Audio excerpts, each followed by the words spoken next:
Ah, hello, darlings, and a warm welcome indeed to Monday Night Live. And as you can possibly see, the more eagle eyed of you, I am horizontal rather than vertical, and I am on my own.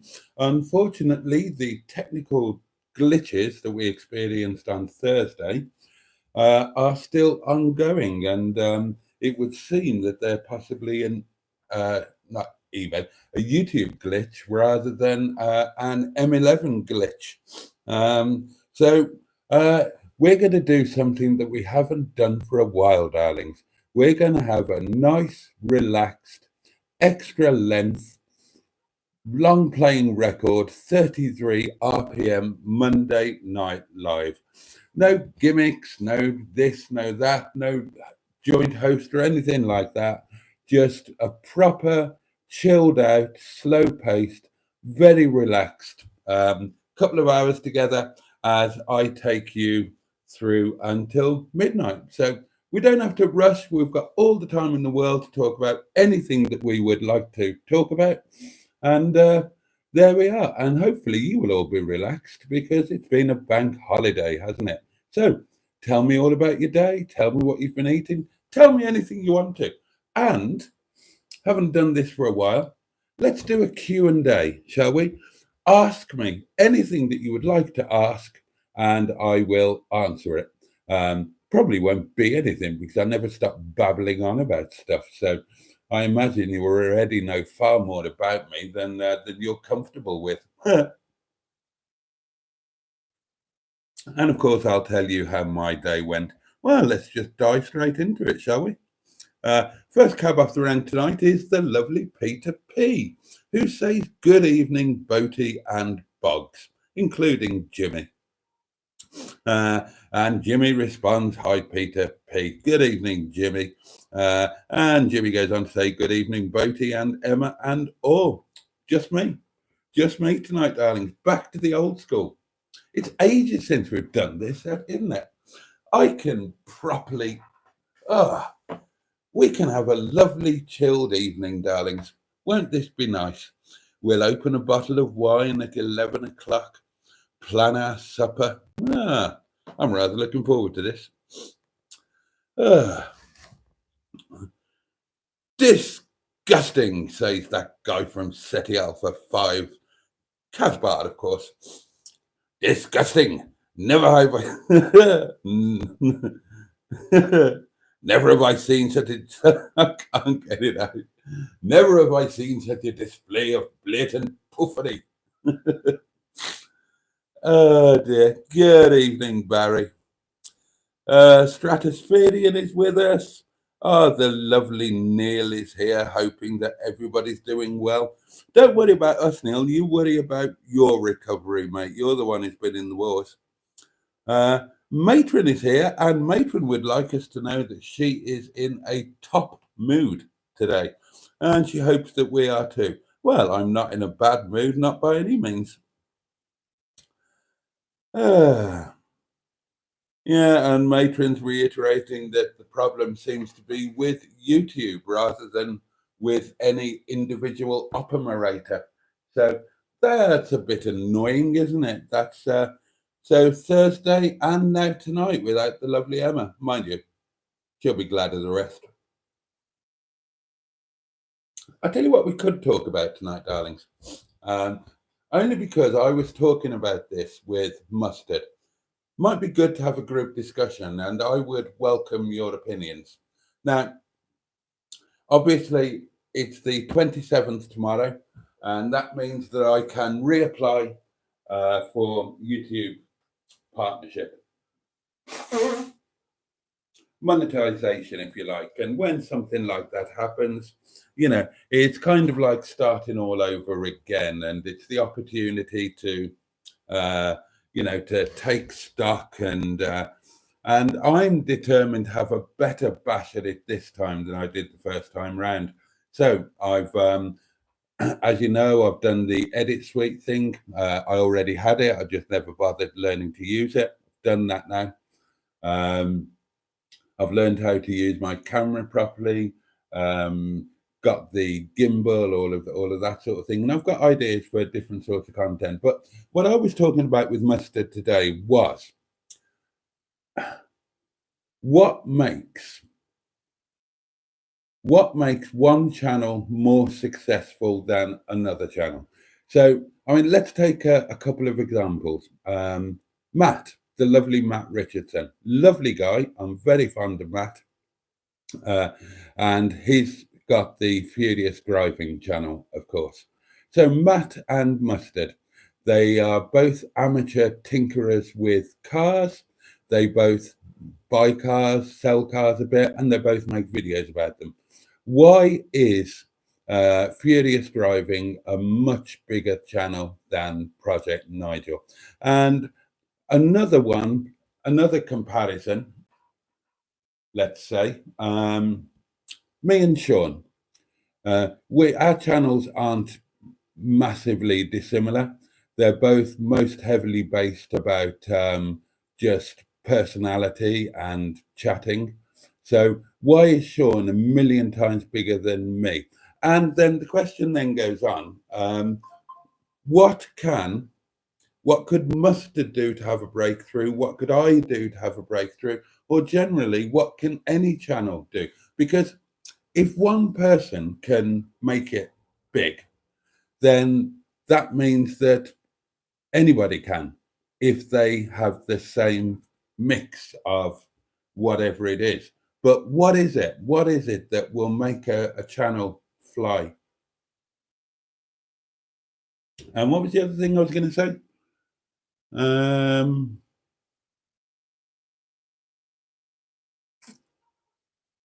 Oh yeah. So, and like if a channel like Mustard, Project Nigel, if he's got say 1,000 loyal viewers, 1,000 people like his stuff, 1,000 people watch every single one of his videos, right? So if you can get 1,000 people into your thing, whatever it is, then in theory, you should be able to get 100,000 people, shouldn't you? Because, there's a massive population in the world. If 1,000 people like your thing, then there must be another 99,000 out there who would always like it. How do you get to them? How do you get to them? One thing we were talking about today is whether it's wise to make videos to please your regular audience, because they're kind of watching you anyway. Or should you be concentrating on trying to make videos that will attract a new audience? All of that kind of thing. So yeah, let's have that as a bit of a theme running through. And many of you have got your own channels, or might be thinking about starting a channel. So let's have a chat about all of those sort of things. A bit of a brainstorming session, or whatever you call these things. Anyway, there we are. Run with that if you would like to. Oh, right. Barry is in on his own. He's in the office, and Karen is at home. Oh, I wonder if we'll hear from Karen on her own account. Andrew Buttigieg is here, the lovely Ivor Spotterbotty, and he says hello to everybody. Oh, no, says Peter P. Tricky chap, YouTube. It certainly can be. What? So no Emma and Boaty tonight? Says Andrew. I'm sorry. Yeah, I'm sorry. You're just stuck with me. We have wonkage. Are you wonked? You might be slightly wonked. Hold on.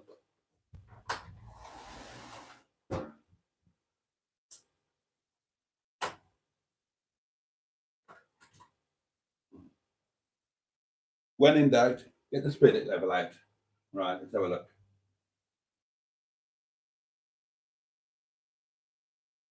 No, you are definitely not wonked. You were absolutely, the bubble was bang in the middle.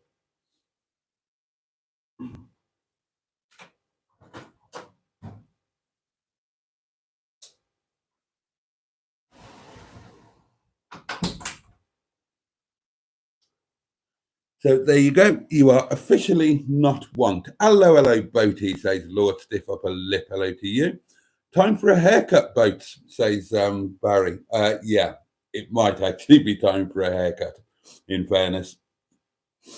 I do like a nice, relaxed, extra length, says Matron. See what I mean?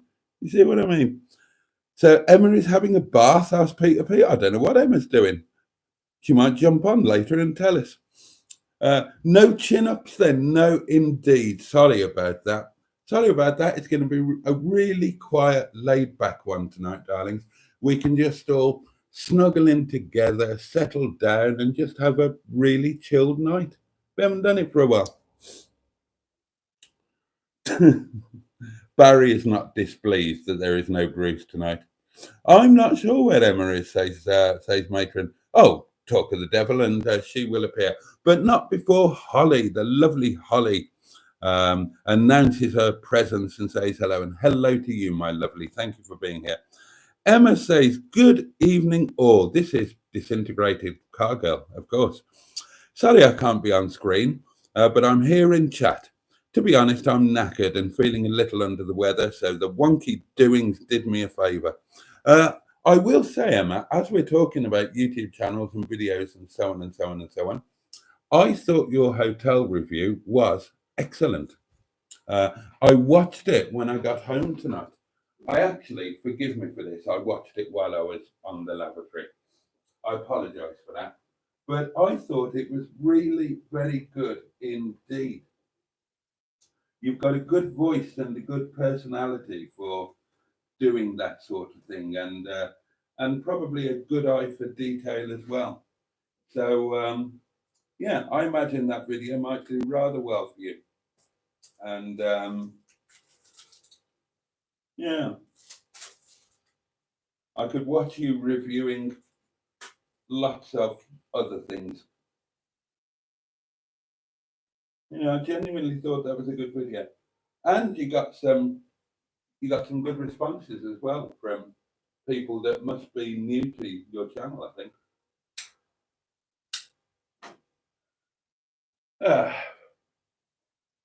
But yeah, sorry you can't be on, but hope you enjoy the rest. Hi, Emma Lumps. A very good evening to you, says Peter P. Boaty is going to enjoy the piece so much, says Emma, tonight that he won't ever want me back. I'm sure that isn't the case.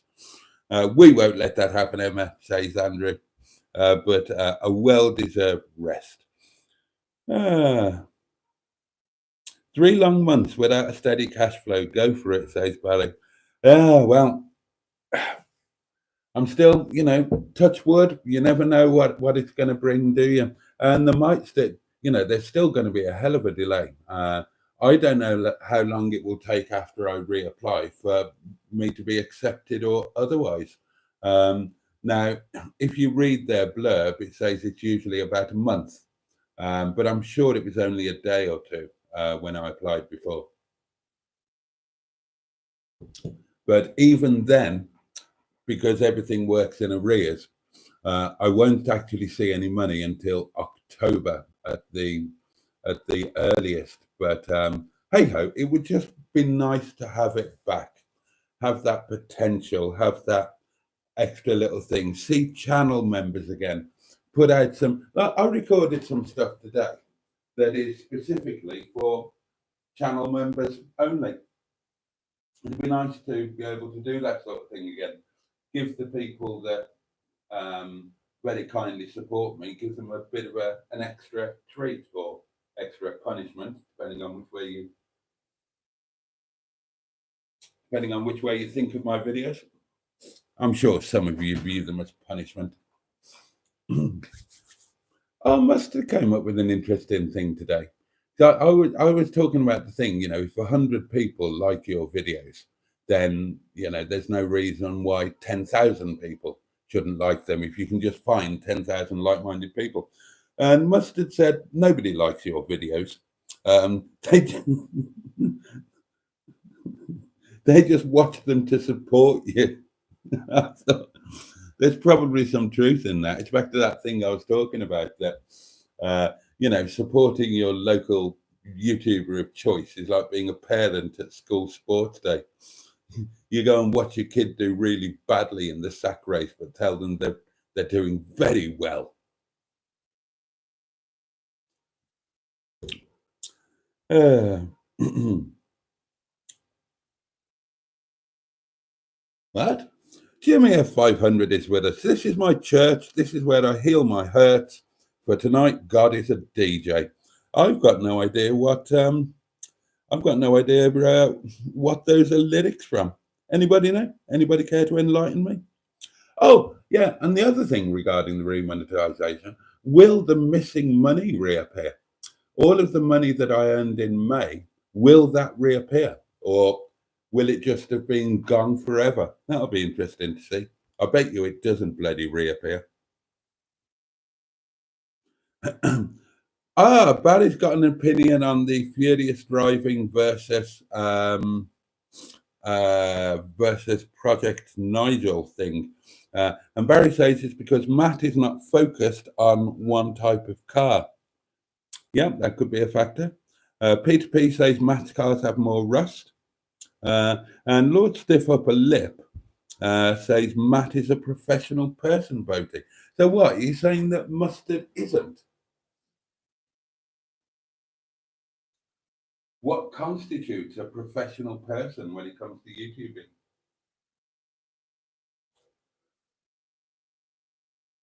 That's an interesting point. Yeah, what does constitute a professional person? Um, I mean, if you actually look at Matt's videos, technically, his editing is dreadful. Mustard's editing is way better. So when it comes to professionalism about actually producing the videos, I would say that Mustard is on top. Maybe you're saying that Matt is a more professional presenter. I don't know. Bad Books is with us. Good evening, all. Andrew says Sean has been YouTubing for a lot longer, Boaty.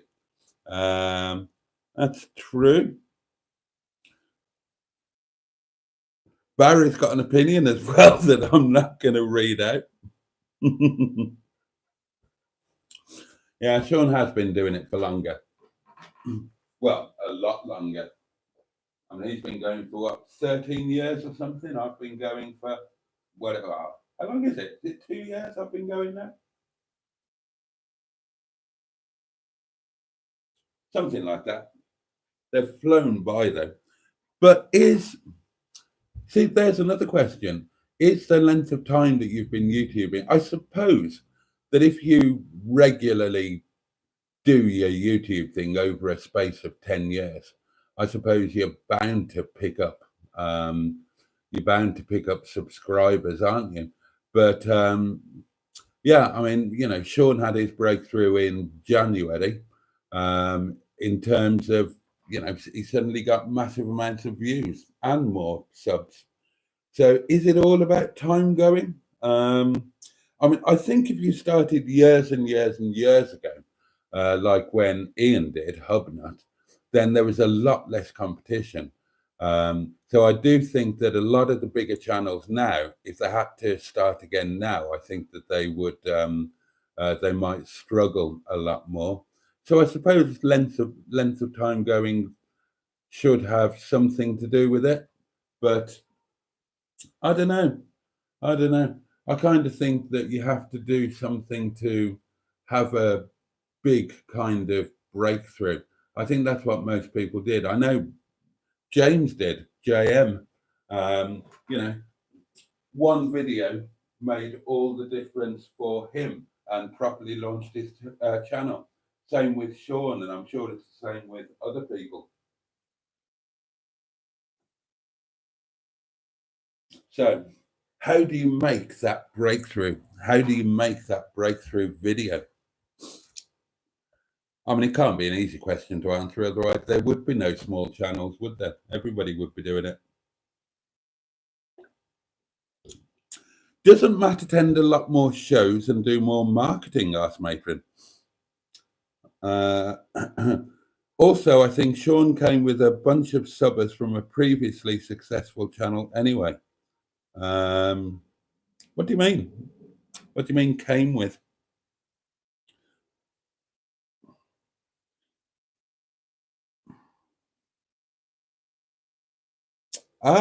Okay. Okay. Well, we have spoken about this, haven't we, Barry? And we're not exactly in complete disagreement, are we? Matt does shorts. Maybe they help, says Peter P. Mustard does a lot of shorts. Oh, Pingu is here. Oh, we haven't seen Pingu for a while. Must be because we're a little bit earlier. Greetings, Honourable Booty Wiper. Greetings, Pingu. How are you, mate? Oh, dear. Jimmy F500 says, hello all, minus the Emma lumps, although there was testing going on. Bad Book says American channels have massive sub numbers, probably to do with the population. But not all of them, not every channel. Finally, the spirit level makes an appearance. There's no wrong with the double entendre, says Matron. I bet when you see one in a book, you whip it out. Don't forget to like, says Jimmy. Spirit Level, sponsored by the Ghosts of Windy Bum. Oh, that's rather clever. Oh, thank you, Boaty, for watching my hotel review while you pushed one out and for saying lovely things about it. You're very welcome. You're very welcome, Emma. Tracy P is here, and she'd forgotten that it was earlier. Yeah, Monday night. Admittedly, it wasn't earlier last Monday, but that's because we were driving back from Great Yarmouth. Oh, it's going to be a lot quieter this week, isn't it? What have I got planned for this week? Literally nothing. Oh, excuse me. I'll be going to work, of course. Oh, and tomorrow I will be going to collect that piece of furniture, my Facebook Marketplace bargain. So I'm looking forward to that. Haven't done anything like that for a long time.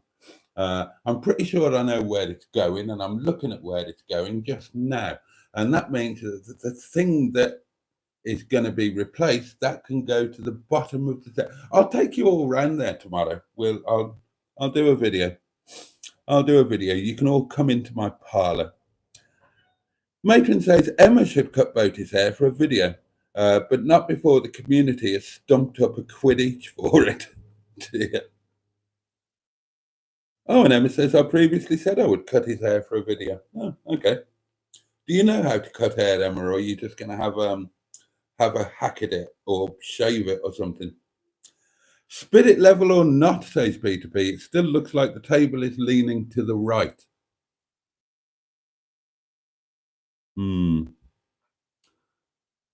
I think we just have to accept that everything's on the wonk in this cottage, don't we?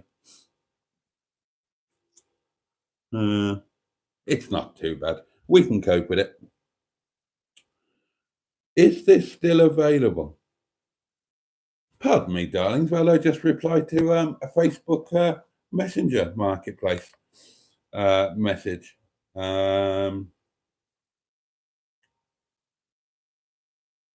Yes, it is.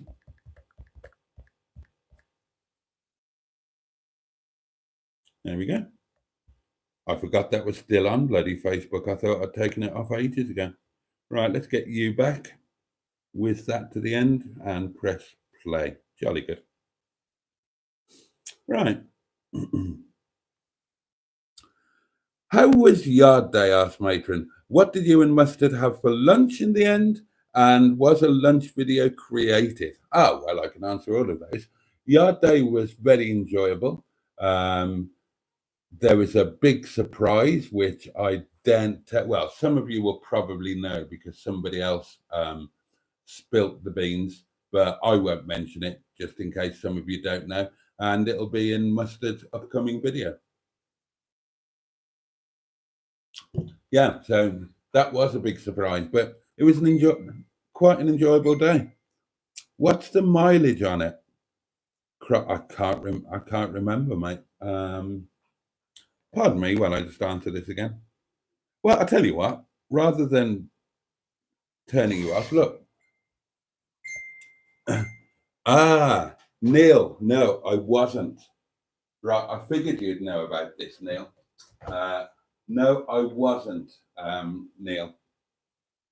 He turned up early doors.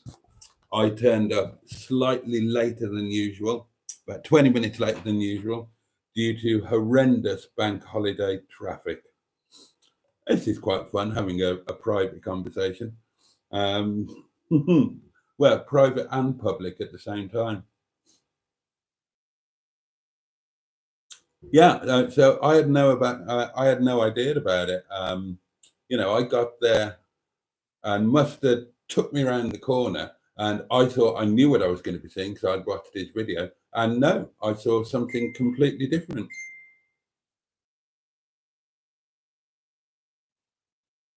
Um, he told me, sorry, I'm replying. This is for Neil, who's pinging me. He told me, he told me what the deal was, if that's what you mean. Let's reply to this chap who's inquiring about. Uh, oh no, that's the wrong message. This one, isn't it?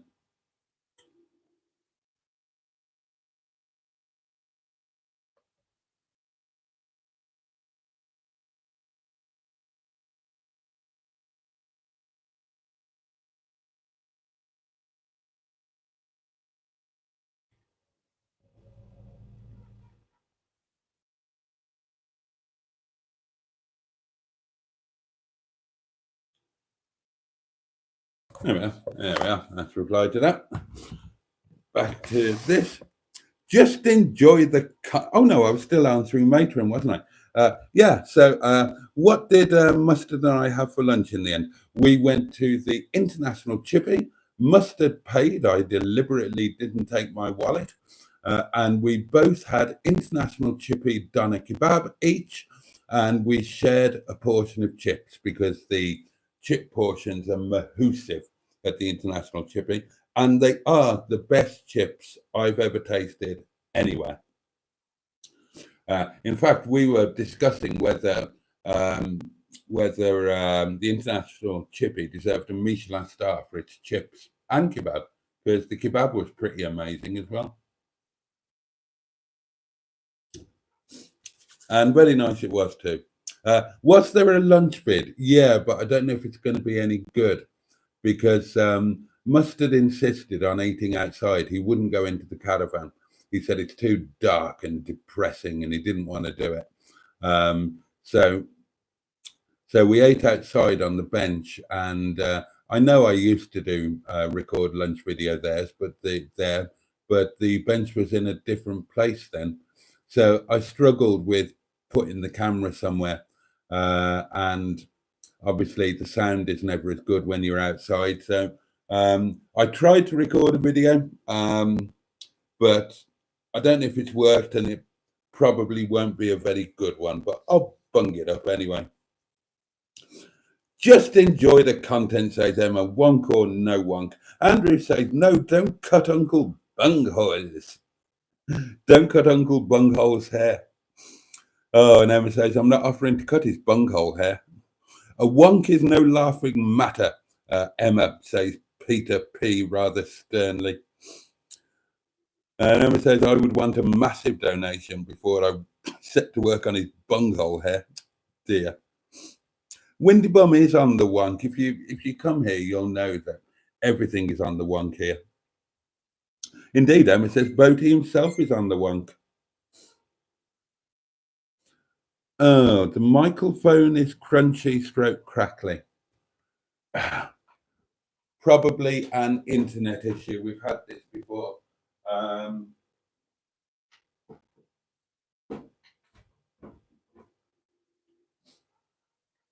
I think it might be because stuff is uploading to the stream from my phone. It might be taking up the interweb. So if I stop that happening for now, right, so syncing is paused. I think it's the content syncing up to iCloud. So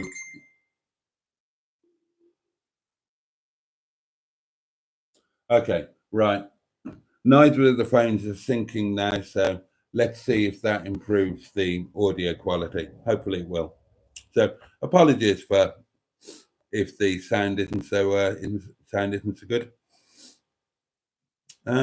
Neil says, looks like Mustard's had a good day at work today. Bless him.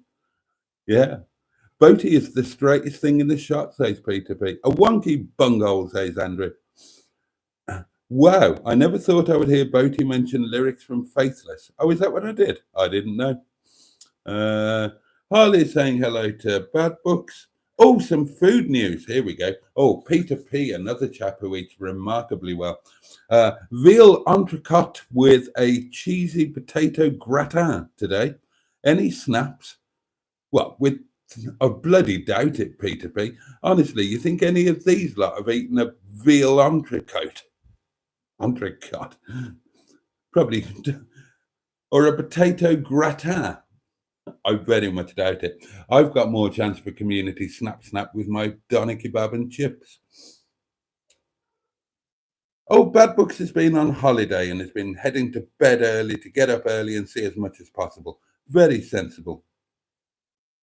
Here's one, says Barry. How was your first time living with someone? Ooh, that's an interesting one, isn't it? Well, I'm sure you guys will all answer that in chat. I will answer it vocally. Right, so my first time living with someone. Well, technically, my first time living with someone was living with Donna in a static caravan with no running water and no electricity. And I can't really remember any details about it, except that there was a lot of pottering. That's what I can remember about that. The first time I lived with somebody properly would have been when Sasha moved into the flat above the showrooms, and we had no heating, so I remember it being very cold in winter. It was just open fires, and it was a huge old drafty flat. I remember that. I remember there being a lot of pottering. But it was fun. It was good. Yeah. I think it was. I think it was all good. Yeah, I remember. It was quite exciting when we started entertaining and having people over for a meal, that sort of thing.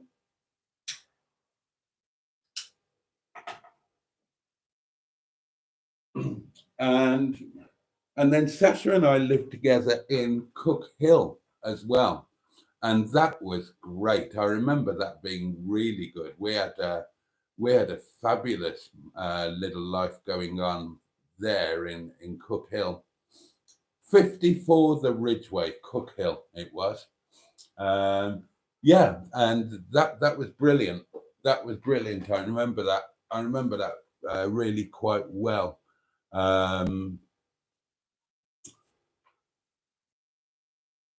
Yeah, because by then we were doing. By then I was singing, and we were doing shows. And Sash used to. I taught Sash how to be a sound engineer. So yeah, those were fun times. She didn't work, didn't need to. Well, she did work. Of course, she worked with me, didn't she? Yeah, of course she did. So yeah, that was all good fun. Good question, that. Good question. More questions like that. So yeah, that would be my answer. My first time living with somebody was a really good experience. My last time living with somebody, of course, was Chinese Madam, and that was slightly less good. Bless her. Lord Stiffupperlip says professional person, motoring journalist. You're talking about Matt. He's not a motoring journalist. Never has been, to the best of my knowledge. He's a professional photographer, but not a journalist. Oh, Trisha is with us. Good evening, Jason, and all in chat. Hello, Trisha, and maybe Paul. Bad Book says, hopefully the channel money owed means you start getting paid earlier. Well, yeah, I mean, if that just immediately reappeared in my account, then depending on when I was remonetized, but assuming it's within a month, which I'm sure it would be, then in theory, that money would then be paid on the 23rd of September. But I bet you it disappears. Is it still showing? I mean, it's not a huge amount of money, darling, so don't get carried away. But let's have a look if it's still showing out of interest. Revenue. 0. Right, it is still showing in May. So obviously August 0, July 0, June 0, but May is still showing. For those who don't know, I was demonetized on the 27th of May, so which is obviously quite close to the end of the month. And I had earned some money during the month of May. So I assumed that even though I'd been demonetized, I assumed that the money from May would be paid on the 23rd of June in the normal way. You get paid your money for the month, you get paid on the 23rd or around the 23rd of the next month. So, and I was very surprised when that money didn't appear. It seems very unfair to me that that is money that I earned or was funded by you guys. You know, I earned that or you paid it in good faith when the channel was monetized. So it seems entirely wrong that they should hold on to it. Yeah, don't earn anything afterwards. But I mean, if you were doing another job and you got sacked on the 27th of the month, they wouldn't wipe out that whole month's wages, would they? I mean, it wouldn't be legal. So yeah, that seems all wrong to me. So hopefully it will reappear if and when one becomes, but you think about it, I mean, if that is their standard practice, every time that a channel is demonetized or thrown off altogether or whatnot, that could be because there are a lot of YouTube channels, aren't there? And YouTube channels do disappear or get banned or get demonetized all the time. So imagine how much money they must be making from that. Because even if we assume, even if the money does reappear when you become remonetized, then there are going to be a lot of channels that never become remonetized.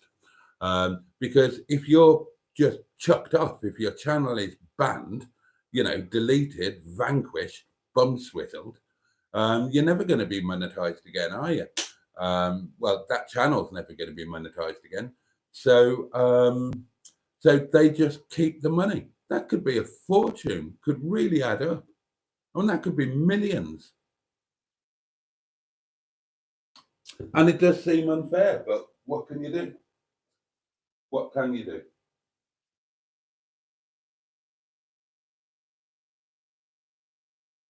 I mean, imagine if you were paid weekly and then you were sacked on the 27th of the month and they said, right, we want all of your wages back for the whole of this month. Because it's like they're retrospectively sacking you from the first day of the month. But there we are. Barry says, my first living was with Kung Fu Mistress.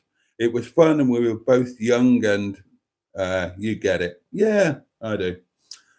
Brigadier bunghole is as straight as a banana, says Pingu, with some conviction.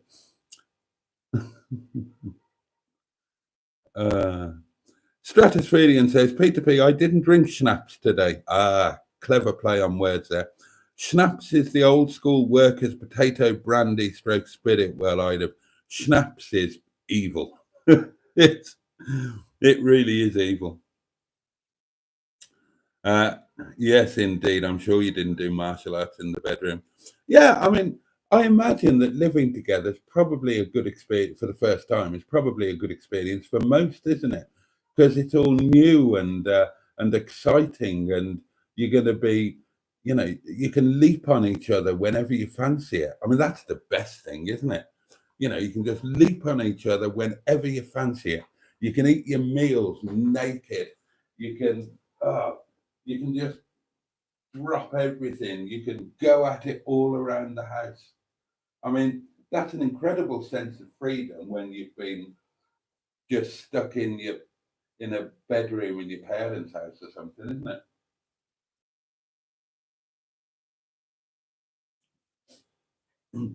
And I would imagine that's probably quite common amongst most people. But do let us know. Sounds like material for a Boaty's bedtime story, says Peter P. And yeah, Kung Fu Mistress was a Welsh lass, and you know what they're like. And technically, she didn't do Kung Fu anyway, says Barry. She did kickboxing, but we met at the same club. Doing business transactions now, says Jimmy F500. I would use electric clippers on a high setting, says Emma, so you wouldn't be bald. I always cut my kids' hair, and I always used to cut Mr. Lemon's hair. So rather than being completely shorn, you would just have a lot off, and it might make an amusing video. Donations welcome. Bloody hell. You're properly beating them over the head with your begging bowl tonight, aren't you? Making it on YouTube, says Bad Books, seems to be like making it as an actor. Few are overnight successes. Some take years and some never make it at all. Yeah. A challenge for Mr. Boaty, says Pingu. Can you make a living room video as entertaining as Emma did? I can try. I can certainly try. I'll give it the old college try. I cut my own hair, says Jimmy F500. I always used to as well. Well, I say cut. I always used to shave, because that's what I used to do. Once a year, I used to just literally completely shave my head. But I got so much grief off you lot the last time I did it that I was told I was never allowed to do it again. Peter P says, ring piece trim for a £5, Emma. And Emma says, I will trim his ring piece if somebody sends him £1,000. Boaty goes bald for a charity, maybe.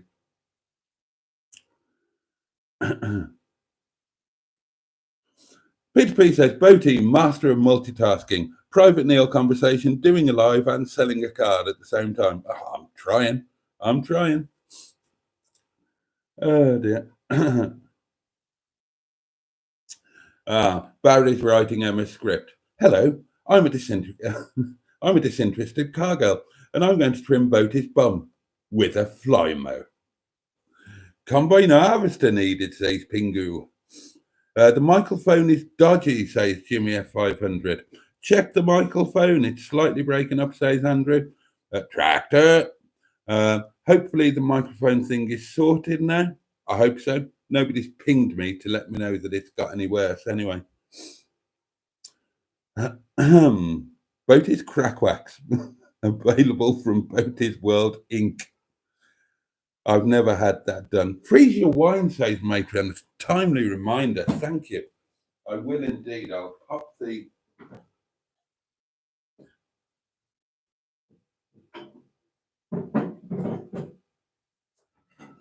the old wine into Mr. Freezer, and I will chill the glass.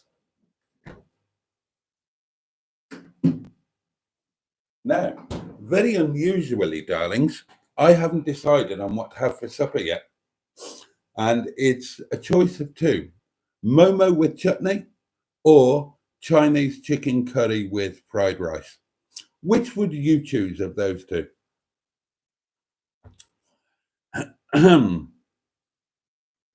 Holly says, Boaty, I really want what you had for lunch now.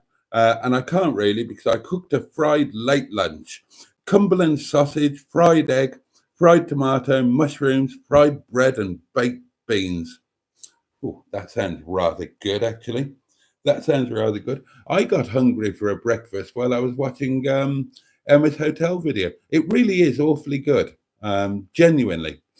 Um, and because she did a complete thing, the whole hotel experience, breakfast, dinner, absolutely everything. Um, and yeah, I got a bit jealous when I saw her breakfast. But I'll be doing brunch on Saturdays now, so I've only got a few days to hang on. However, her dinner looked absolutely bloody awful. Oh, it looked terrible. Oh God, it didn't look nice at all. It really, oh gosh, I would have been, oh no, no, no, no, no. It looked dreadful. Jason Donovan, what colour was it? Asked Pingu. The Jason Donovan was French blue. The Jason Donovan was a Renault 4 van, whatever they called that. I think it had a proper name, I can't remember. Very funky. I loved it. Dashboard mounted gear change. I bought it from a fruit farm. It had only done 13,000 miles, I think, when I bought it.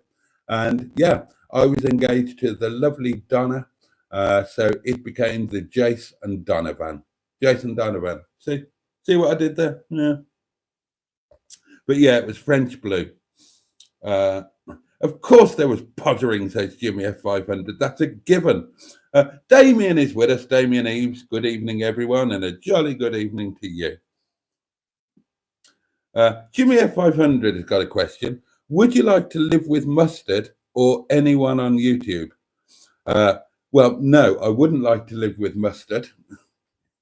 that, that, well, actually, yeah, actually, thinking about it, I've never shared a house with a chap. I've never done a house sharing thing. But yeah, if we were both bachelors or something like that, I would love to share the house with Mustard. It'd be really cool. We could have cook-offs and film stuff and make content. So yeah, I would share the house with Mustard. I would like to. And is there anyone else on YouTube that I would like to share the house with? Well, yeah, Alanis Morissette is on YouTube. I'd be very happy to share a house with her. Well, no, actually, I wouldn't now, would I? Yeah, she'd have to be a little bit younger. Okay, but presumably you don't mean celebrities who are just on film. That right? A YouTuber that I would like to share the house with. Um,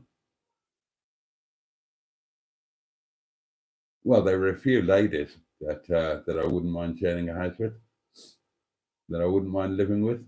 Yeah. Yes, there are a few. There are a few lady YouTubers that are rather easy on the eye.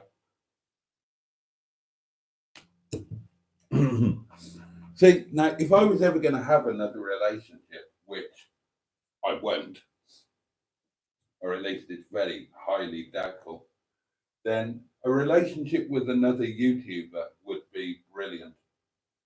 I'm not sure that if you're seriously into YouTube, I'm not sure how well a relationship with somebody who doesn't do the same thing would work out.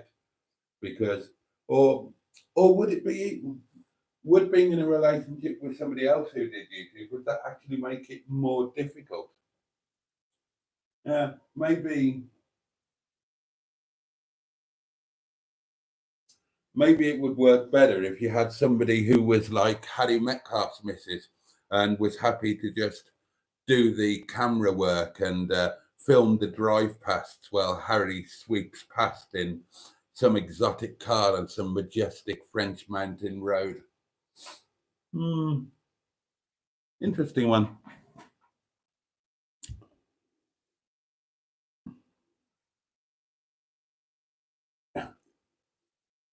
Harley says YouTube will probably rip you off. Rumble wouldn't, and no censorship there.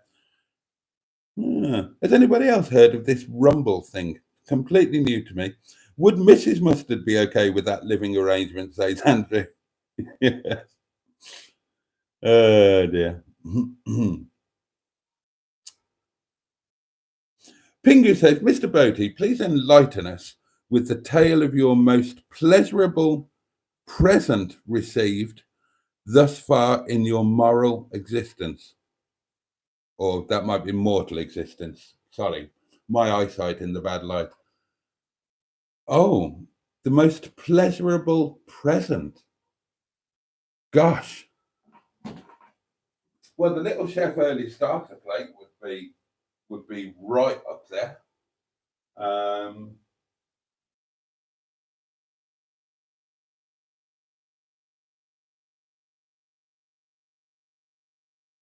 A really good blowjob on the balcony of the Dolmen Hotel on my as a birthday present. That was very pleasurable indeed. My first car was a present from my father. That brought me a lot of joy. Mrs.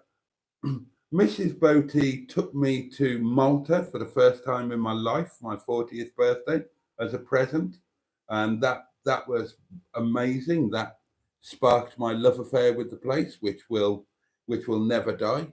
So that's a brilliant present. And the year before, she took me for a weekend in York, staying in an absolutely beautiful hotel.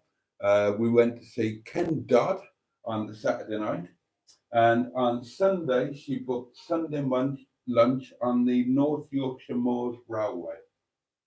That was a really good present.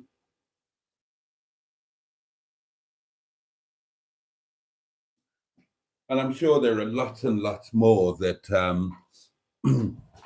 that are not jumping immediately to my mind. Funnily enough, I'll be talking about presents when I do the front parlour video tomorrow, because on my booth stand there are things that I was very kindly sent for my, not the last birthday, but the birthday before from you lot. The birthday before last, you all made a massive fuss. It was lovely. I had lots of presents and cards, but that was obviously we were in the honeymoon period then, because this birthday you all just ignored it. But that's a good question. Best presents. Yeah, the little chef breakfast plate. That is right up there. But yeah, Malta. That's got to be. Yeah, that was a cracking present, wasn't it? Because she wanted to take me somewhere that I'd never been before. But it still had to be, relatively reasonably priced and easily accessible. So, as in within Europe. And she picked on Malta.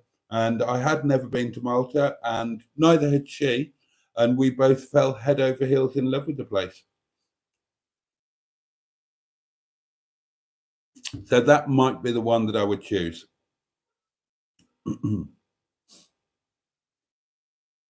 That's going to be Neil's little gift, Pingu, says Emma cheekily. It's really not. Small channels get foobarred, says Jimmy F500. But Holly says, so do big channels. Remember the good old man in the chair, Dr. Vernon Coleman? He decided it was best to leave due to censorship. No, I've never heard of him. Yeah, people are suggesting that Little Joe is the best present I've ever received. It's really not. Oh dear. Once a year haircut, says Jimmy F500. Yeah, that's what it always used to be. Holly says Jimmy F500, always very popular, as he was one of the first to speak out at the start of the pandemic. He's one of those good old-fashioned doctors, the sort that would have done home visits, etc.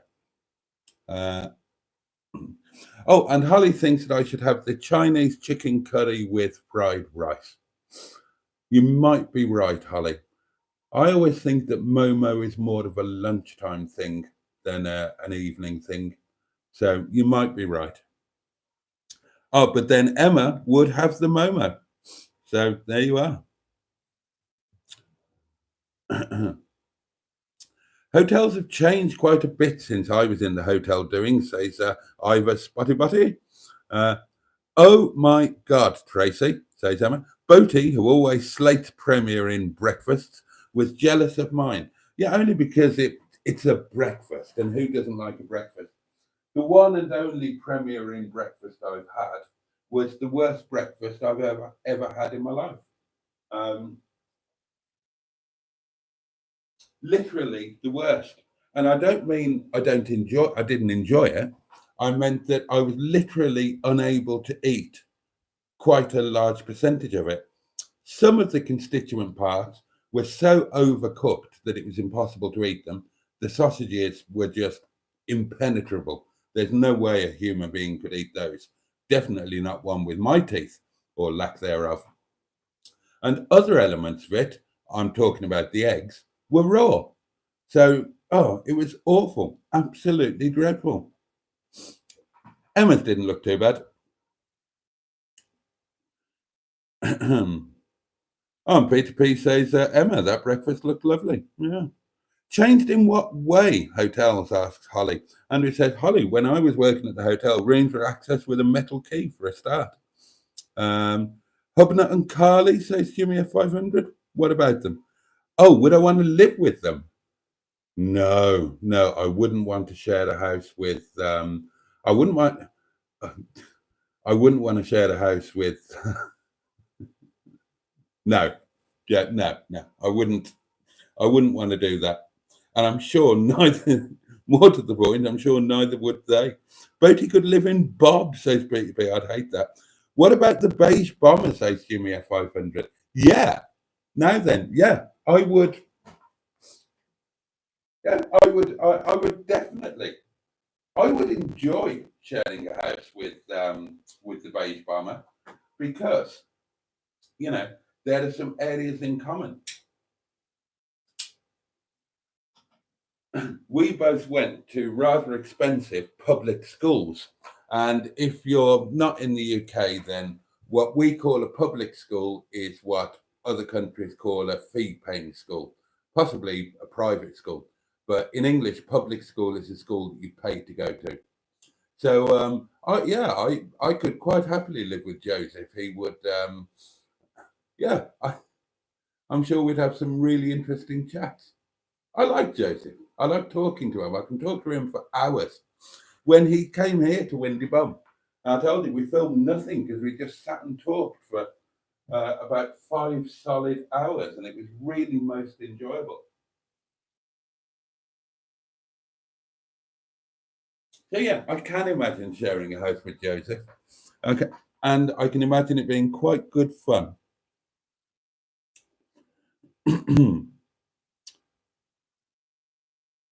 Ah, Bob, Bob, as said like Blackadder, Bob. I have heard of Rumble, says Matron. Quite American. Not many views compared to YouTube. Emma says, I've never heard of Rumble, but it makes me think of Rumbelows. God, remember Rumbelows? Oh, Sophie is here. Hello, all. How are we on this lovely night? And how's my best friend Boaty? Your best friend Boaty is very well, Sophie. And I hope you're well too. Now, what I'm going to do now, darlings, is I'm just going to go. I'll put the heating on for half an hour and I'm just going to knock it off.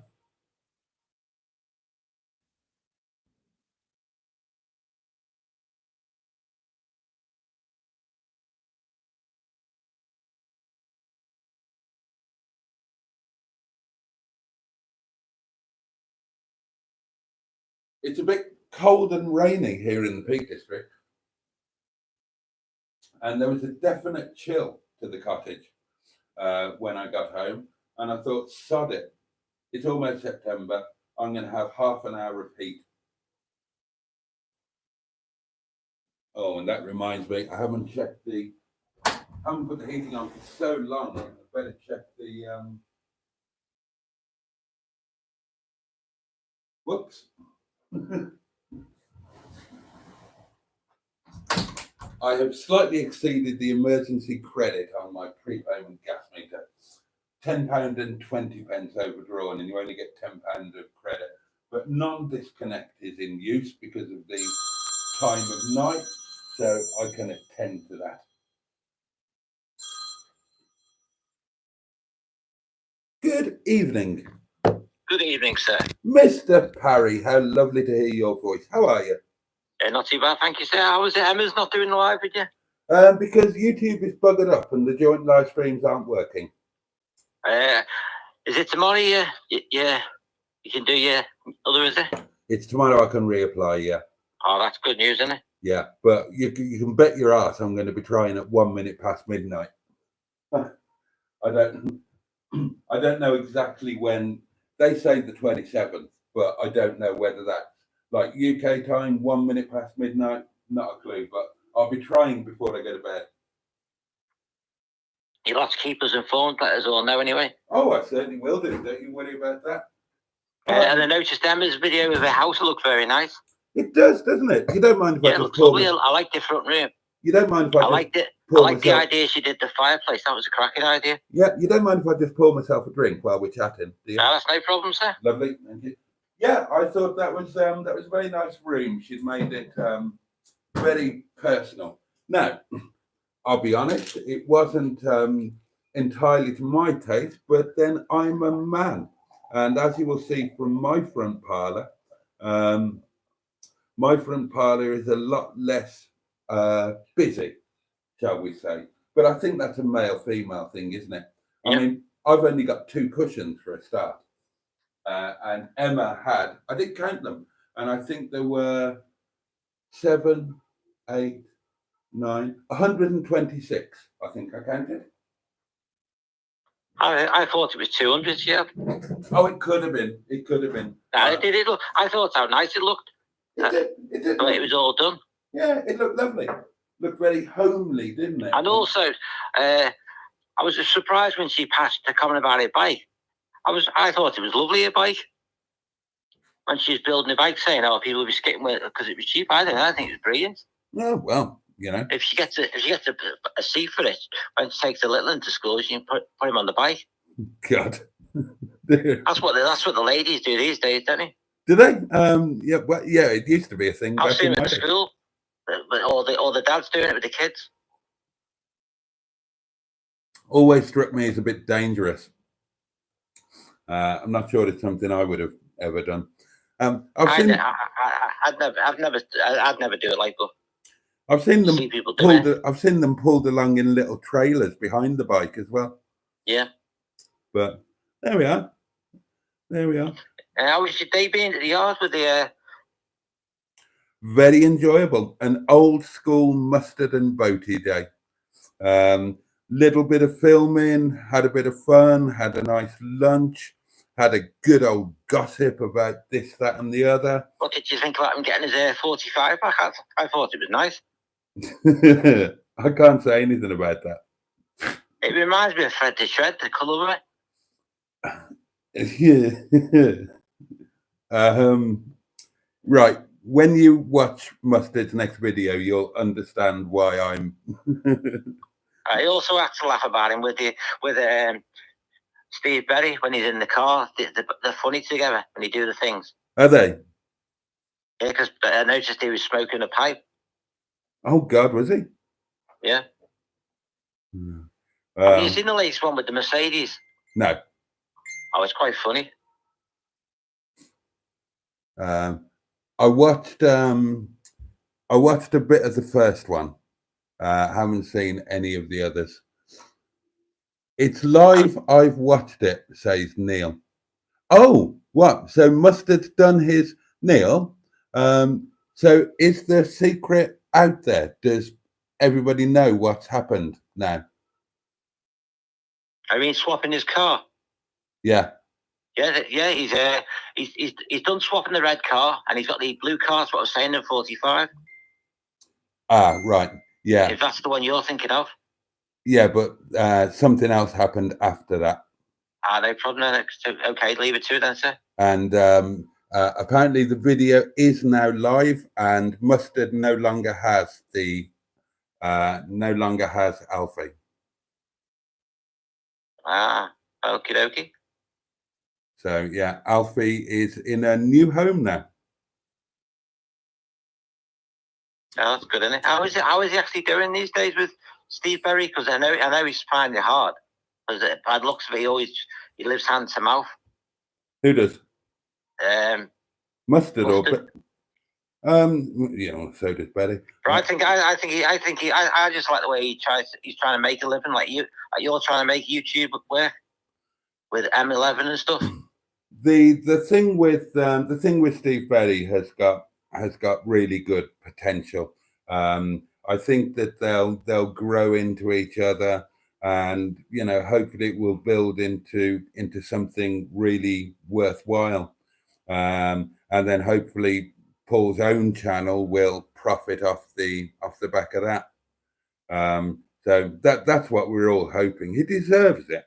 He deserves it. He does, because I've seen him, and I just like the way he's trying to make a living for his family. Yeah.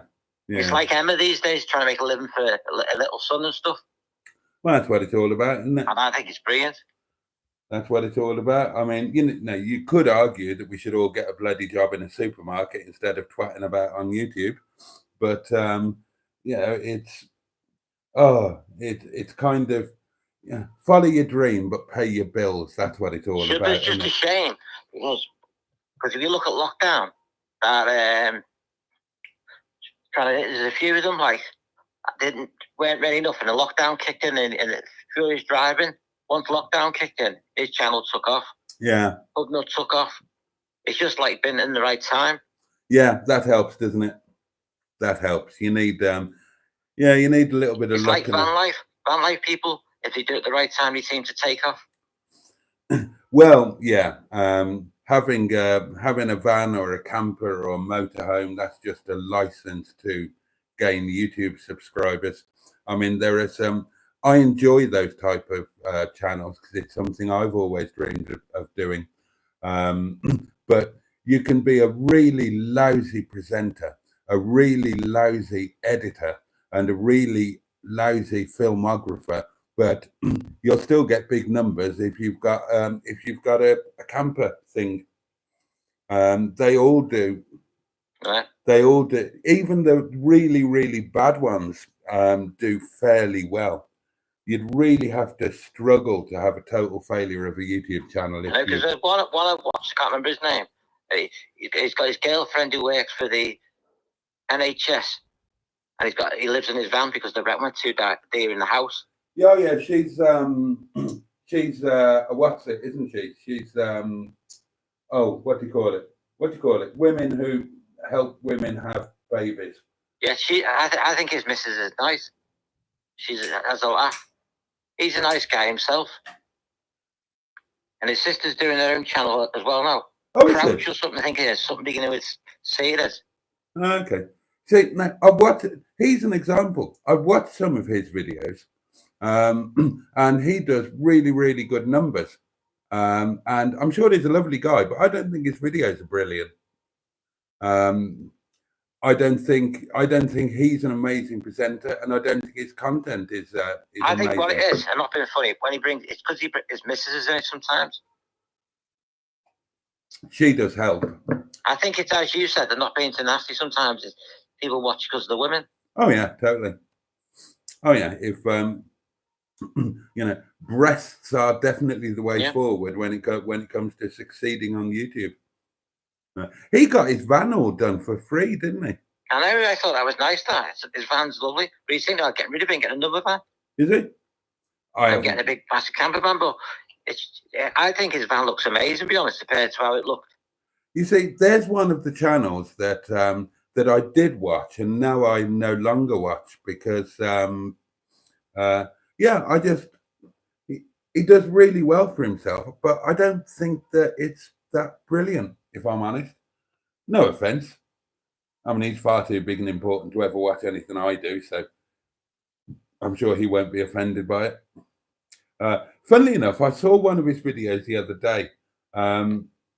Because I've been looking at a lot of Matlock Bath stuff, then the YouTube algorithm has been showing me a lot of Matlock Bath stuff. And I hadn't seen one of his videos for months and months and months and months. And one just popped up when when him and his missus were in Matlock Bath, or Matlock and Matlock Bath. That's good, isn't it? The seaside, 63 miles from the sea or something. Yeah, I think they were. Yeah. I watch him, but I don't watch every single video of his. If you get what I mean. Yeah, but he was one of the examples I was thinking of when I say that if you've got a camper or a van or something like that, then you won't fail. You won't fail. People will just watch it, even when it's the actual content in terms of the content of the presentation is like average. But it'll do really good numbers just because you're out there in a camper. Yeah, but you make it look, I don't think nasty, you make it look amazing while the camera's on. Once the camera's on, you're in a little tin box. Yeah. You don't know where to move. At least in your house, you can do whatever you want in your own house. Yeah, but there is there can be a romance to it. Now, there's a guy I watch called Norwegian Explorer, I think he's called. And some of his stuff, when he's in his van and it's like -30 outside and a full-on blizzard, and he's making some lovely food, that's really cool. And when me and Emma did the Land Rover lunch, in the first lay-by we went to, which is the one I was planning to use, there was somebody parked up there, and they were in a camper. Presumably they'd stayed there the night before, and they were just there. It was a beautiful day, and they were. I think that's an amazing place if you're a couple there, like a young couple or something. And they were just there in their camper, relaxing on the bed with all of the doors open, looking out over the lovely view. And I mean, it might be a tin box, but that's worth its weight in gold. That is, isn't it? It is on a day like that. Yeah, I was really jealous. But like I say, there's it can be really comforting and cozy when you're in there in bad weather as well. And there's also I don't know if you ever kind of another name at watch. I can't remember his name. I watched it the other day, and I felt so sorry. He spent ages doing his van, and it's called now something Big World. No, I don't know that one. Yeah, he converted this van, and he got a price for his camper van. Now he's got near enough done. They've quoted him £3.5 grand. He said, I can't afford that. Huh? So I felt sorry for him. Well, you never know. If it's a popular channel, then he'll have raised that money in the blinking of an eye from his viewers. You most probably did. But I mean, the ones that I watched and enjoyed, I liked Camper Vibes, the two girls. I think they're good then. But I stopped watching them. Haven't seen one of theirs for ages, but I did used to enjoy it. Are they the two ladies? Yeah. Yeah, they're in Ireland at the moment. They've bought a house or something. Yeah, that was when I stopped watching it. I watched when he broke down, and they were calling the van Fanny or something. I thought it was quite funny. That's the name of the van, yeah. Yeah, but I did feel sorry for them, but they had a bit of a laugh together. Yeah. I used to, nice couple, because they're married, of course. And I used to enjoy them. As you say, it's going off subject because it's more of a camper van. What's the name of that one? Originally, it was. Yeah, well, like I said, that's what people watched it for. Now we're going off subject. Yeah, well, that's when I stopped watching it when they bought the cottage. Just didn't quite hold the same interest. At the moment, I'm obsessing over. Actually, I should shout this channel out if I could remember what it's called. Have you watched Pews on Tour? Who? Pews on Tour, I think they're called. No. Right, hang on. Let me see if I can just find this. Ah, right. Okay. So a channel I'm watching at the moment, and I would recommend it. I don't know her or anything. It's called Carol Ann Living in the Moment. It's a really small channel, 600 subscribers, something like that.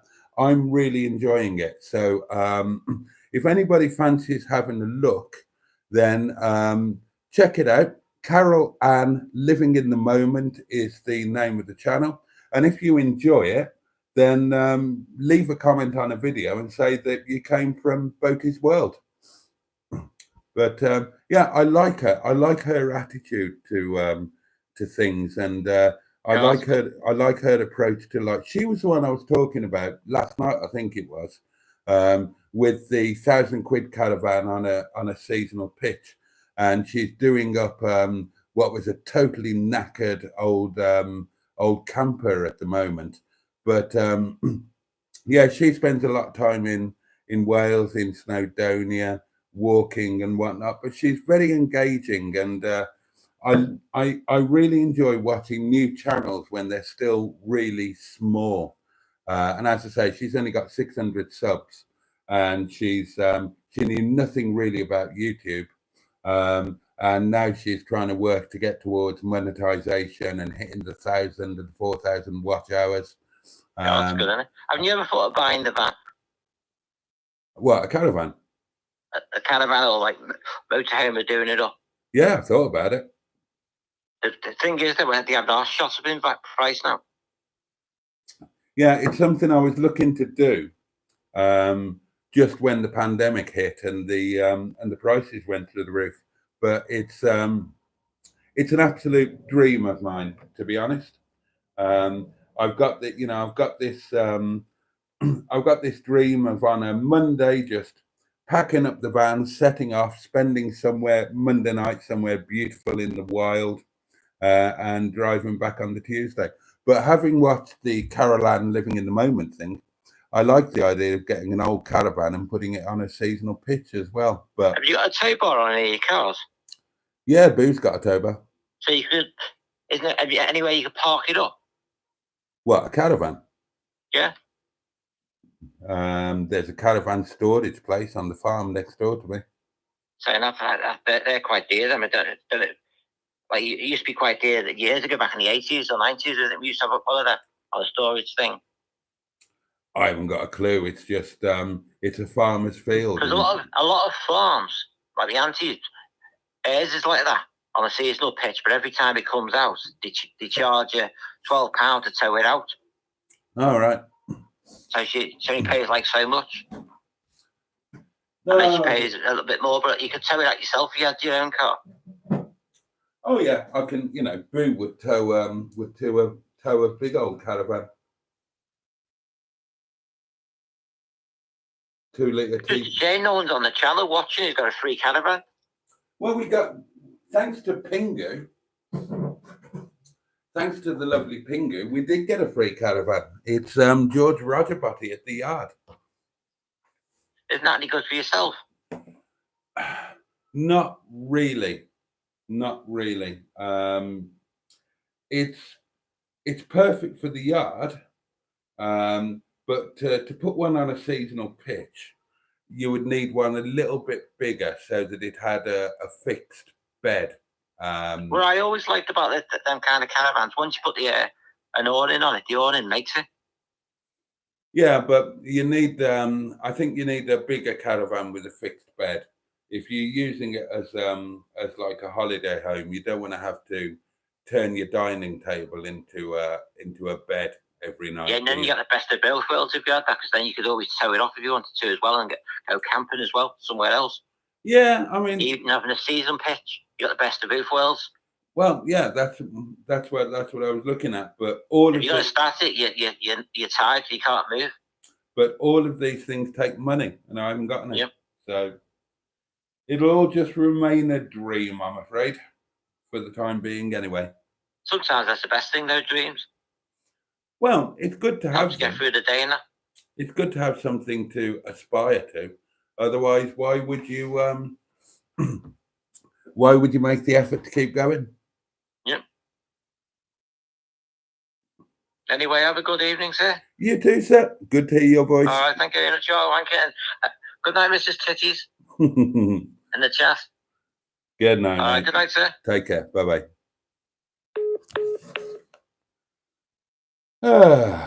Right, where did we get to in the old comments? Let's just move the microphone around. I hope the microphone sound is okay now. Nobody's pinging me to let me know that it's dreadful. Excuse me.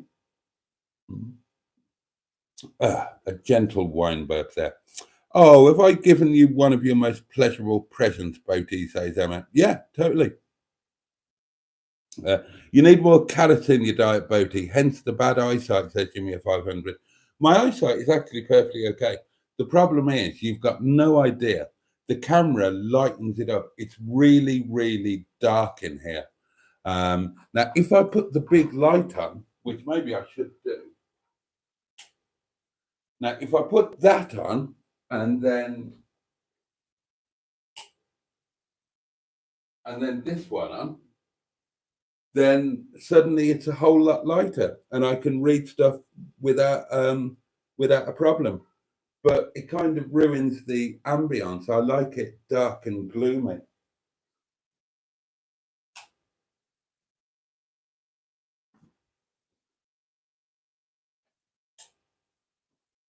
There we go. Back to normal. I keep forgetting that I've actually got big lights. I keep forgetting that they're an option.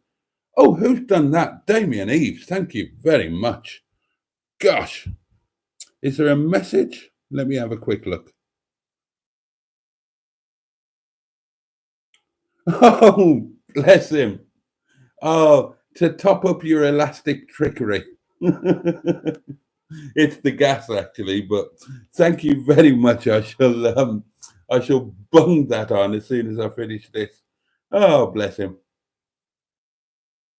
So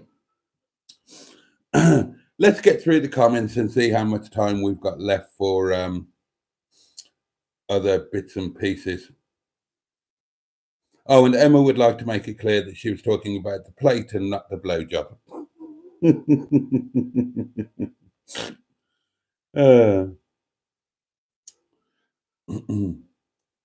Sorry, I'm popping in late to say, Sophie, just so knackered and got a headache like someone pressing down on my head. Oh, bless you. That's not good.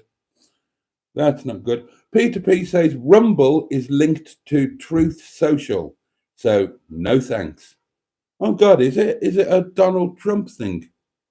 Oh, sod that. Sod that. Come and live with me and Neil, Boaty, says Sophie. I don't think you've got room. I don't think. Yeah, get a bunk bed in, Soph, says Peter P. What's wrong with Truth Social, asks Holly. Surely truths are more important than lies. If you live with Boaty, says Emma, you're responsible for cleaning the toilet because he won't bloody do it. Now, that's not fair. That's not fair. I'm not having that. I do clean my toilet. Right. What Emma is referring to there is the first time that Emma came to stay, I cleaned that lavatory thoroughly. Right? You could eat your dinner off it. Right? But what happened then was every time that Emma uses the lavatory, then she cleans it with special products like it's never been cleaned before. It's absolutely unbelievable. So when she came to visit the next time, I thought, well, she's going to clean the arse out of the lavatory anyway. So I might as well, so I won't bother cleaning it. What's the point? She's going to clean the arse out of it. So I didn't clean it. Not that it was filthy or anything like that. But then ironically, the second visit, the lavatory didn't get the punishment that it had on the first visit. She must have been less anxious. So she didn't clean it either. So I have since cleaned, after she went, I have cleaned the toilet. I do clean my toilet. And just to be clear, guests are not responsible. If you come and live in my guest cupboard overnight, you are not responsible for cleaning the toilet. I do that myself. Bloody cheeky cow.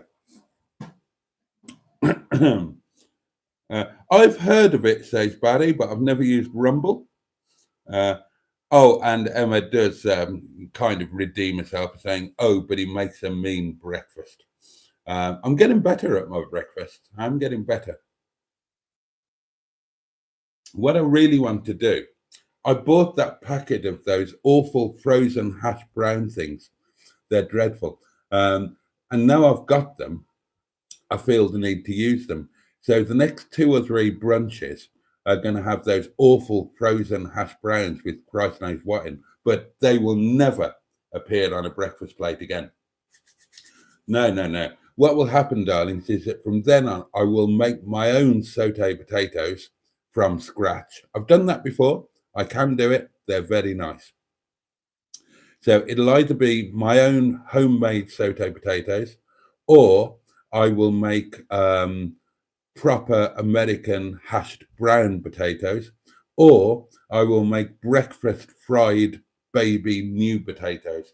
But they'll all be my own work. There'll be none of those awful frozen hash brown things. They're dreadful. They're dreadful. Now, I plan to take I'm going to be refining my breakfasts and brunches, darlings, and I'm going to be trying to take them to a new level. Like I'm gonna devil my eggs. I'm thinking about adding Tabasco to my breakfast eggs. I love a bit of spice in the morning.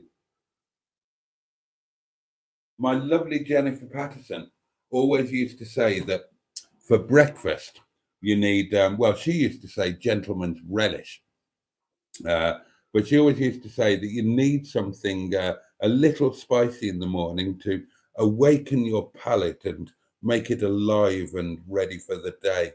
So yeah, I'm going to be working on my breakfasts and brunches, darlings. Watch this space. It's going to be a Saturday thing.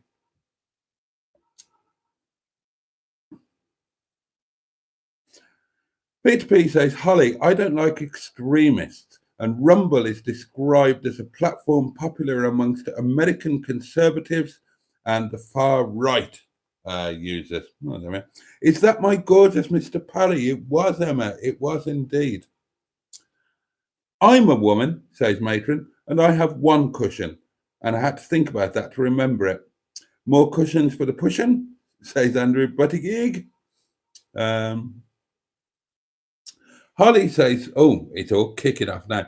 Holly says, Peter P, extremists and far right, lol. Oh dear. You're regurgitating the BBC narratives there, and I suppose you pay for a TV license too. Well, I don't know if they have a TV license in Finland, Holly, but I'm sure that if he lived in the UK and watched television, well, of course he would have a television license. It is the law. And, right-thinking people obey the law. I don't have a television license, but that's only because I don't have a television. When I did have a television, of course, I had a television license. For the same reason, all of my cars are taxed and insured. I declare all of my earnings to Her Majesty's Revenue and Customs. Doesn't take long. Not with my pittance. I've got no time for these people who push conspiracy theories and think that it's all right not to do the things that the rest of us have to do. If you want to live in the UK and you want to have a television, buy a television license. If you don't want to pay for a television license, don't have TV or don't live in the UK. Easy. Emma says, I like what they call cluttercore. Visually busy but organized. No general crap. Everything is there for a reason. Yeah. Me, not so much. I don't mind a bit of clutter. or cluttercore or whatever it is. But I can't be doing with overly busy rooms. I mean, the only room where I've got real clutter is in my kitchen. I apologize sincerely. I do have quite a lot of clutter and crap in my kitchen because Kitchenalia is one of my favorite things. Most of my collections, oh God, sorry, I've got hiccups now. Most of the stuff that I collect is all in my kitchen. In fact, now I think about it, all of my clutter core is in the kitchen. So I collect Denby, particularly Denby Homestead. And that's all around my kitchen. You can see it on the table here. That's Denby Homestead. That's Denby Homestead. By my coffee machine, I've got my Denby Homestead cups and saucers.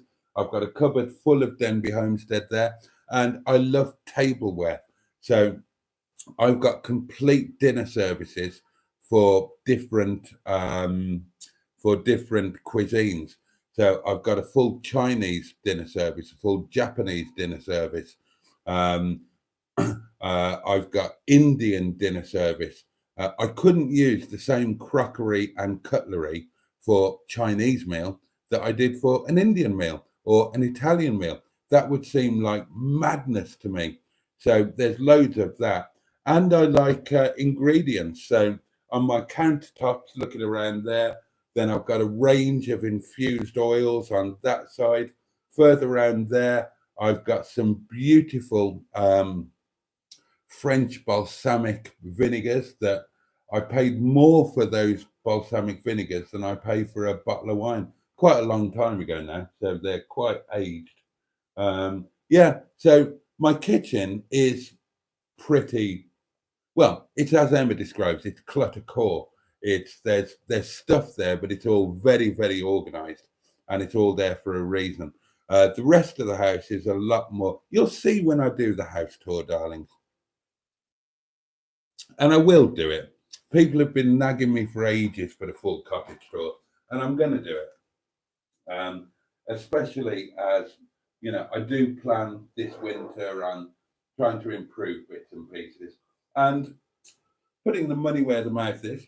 The first thing will be tomorrow when I go and collect this piece of furniture from a beautiful part of the Peak District National Park. It's a lovely place I'm going to tomorrow. Not far away.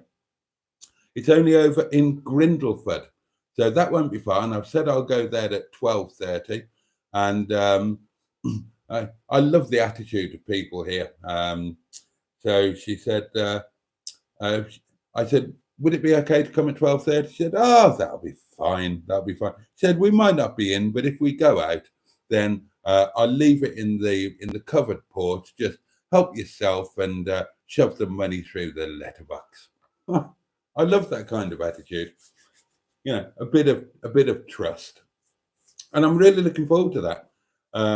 I've got, I know where it's going, but it's got drawers, and I don't know what's going to go in the drawers, and I don't know exactly what's going to go on it. So it's only a small. I might as well tell you what it is.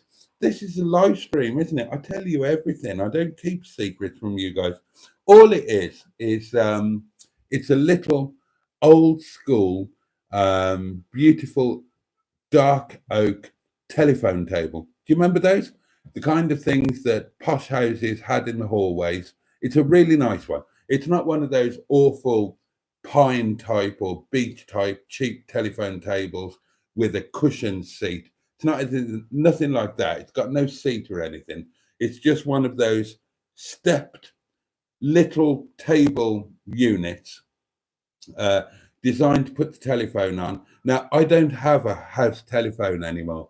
When I swapped my internet for the last time, I did a deal which doesn't include a landline, and I regret doing it now.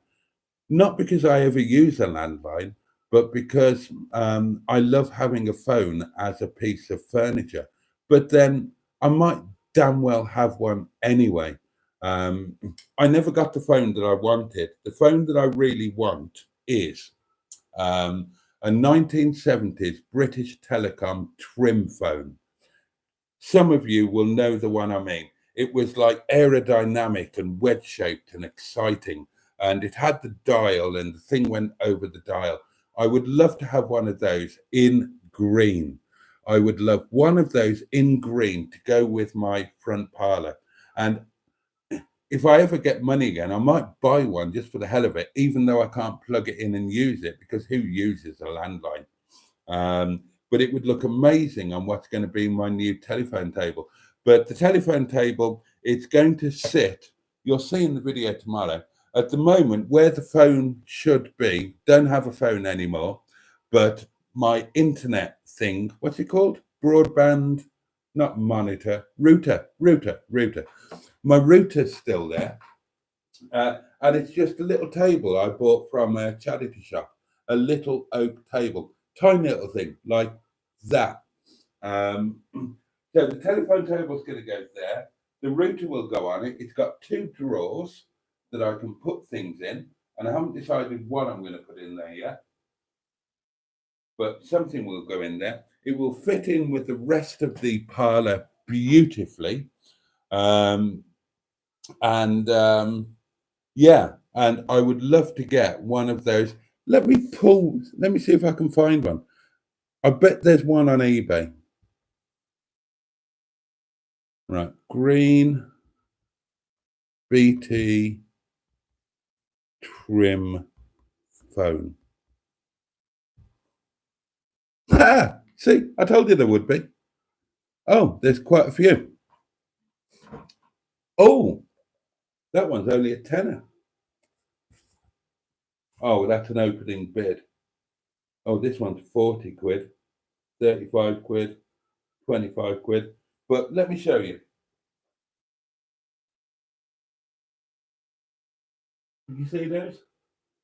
Let me get a big picture up of which would be my favourite. Oh, not the push button one. I wouldn't want the push button one. Probably that one, maybe. There you go. That would look amazing on my telephone table when I get it tomorrow. So yeah, so that is something that that I'm going to do to improve the front parlour. And then the little oak table that is just about big enough. I just about squeezed. It is tiny. I squeezed the router on it and the house phone that I used to have on there, but it wasn't a nice house phone. It was just a functional house phone. It wouldn't, it wasn't a worthwhile piece of decorative furniture. Nothing like that.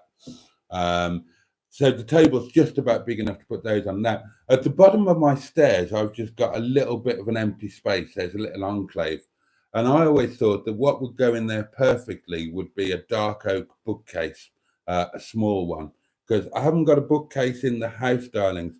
I had tens of thousands of books, left them all in the marital home. I have very few books here, and I thought a little bookcase at the bottom of the stairs would be beautiful. Never found one there the right size, and I stopped looking for things for the cottage 2 or 3 years ago, where I don't know, where I got obsessed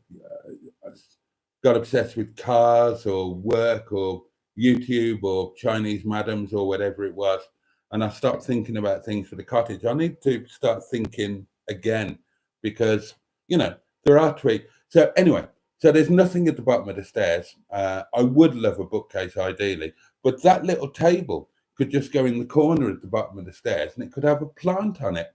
And that would just be something in that area, brighten it up a little bit. So we can have a play with that tomorrow, but I'm really excited about my my telephone. Shall I show it to you?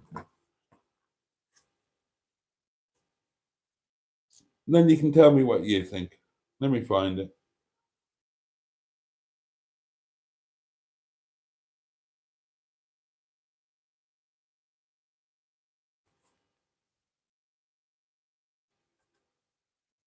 Hold on.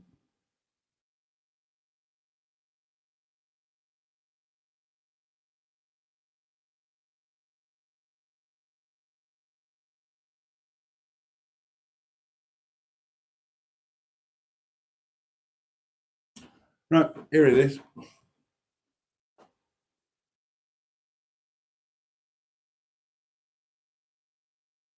Isn't that lovely? Well, I think it's lovely. You might not. You might think it's rubbish.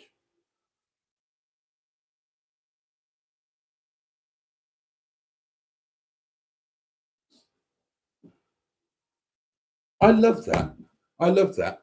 And Emma, you know your way around here. Neil, Sophie, so do you. Mustard, you're not watching, but you know your way around anyway. So you know where the little table is with the router and what on it. It's going to go there, and it's just going to work really well, I think. And then that little table can go at the bottom of the stairs. They can both have a plant on them, and when I become a rich and famous YouTuber, I'll buy one of those BT Trimphone. The reason I want one is because my grandparents had one, and I remember being really impressed with it when I was a child. We didn't have anything like that at home. We didn't have a telephone at home. We were too poor. When I wanted to speak to my grandparents, I used to have to go to the local phone box armed with 10p's and 2p's to ring my grandparents. We didn't have a phone at home.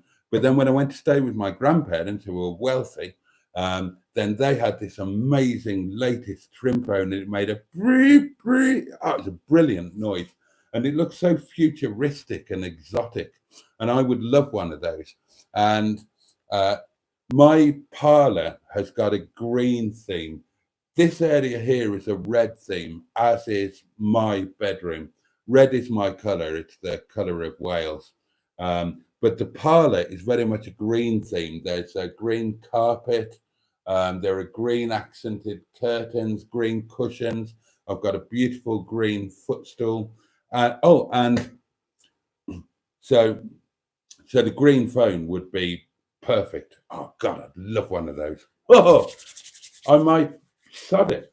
I might come up with a cunning plan to sell something for like 30 or 40 quid and buy one of that. I'd love one of those. That would make me so happy. Imagine coming downstairs in the morning and walking past your own BT Trimphone in two-tone green.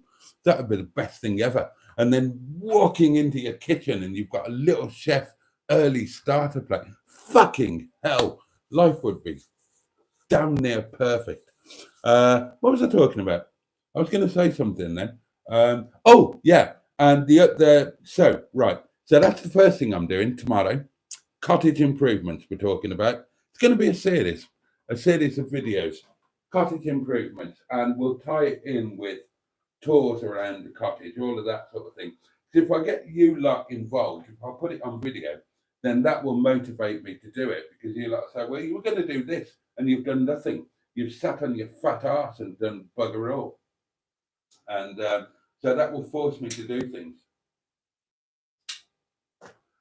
And maybe some weird people will enjoy watching it. So that will be the first thing, my new telephone table.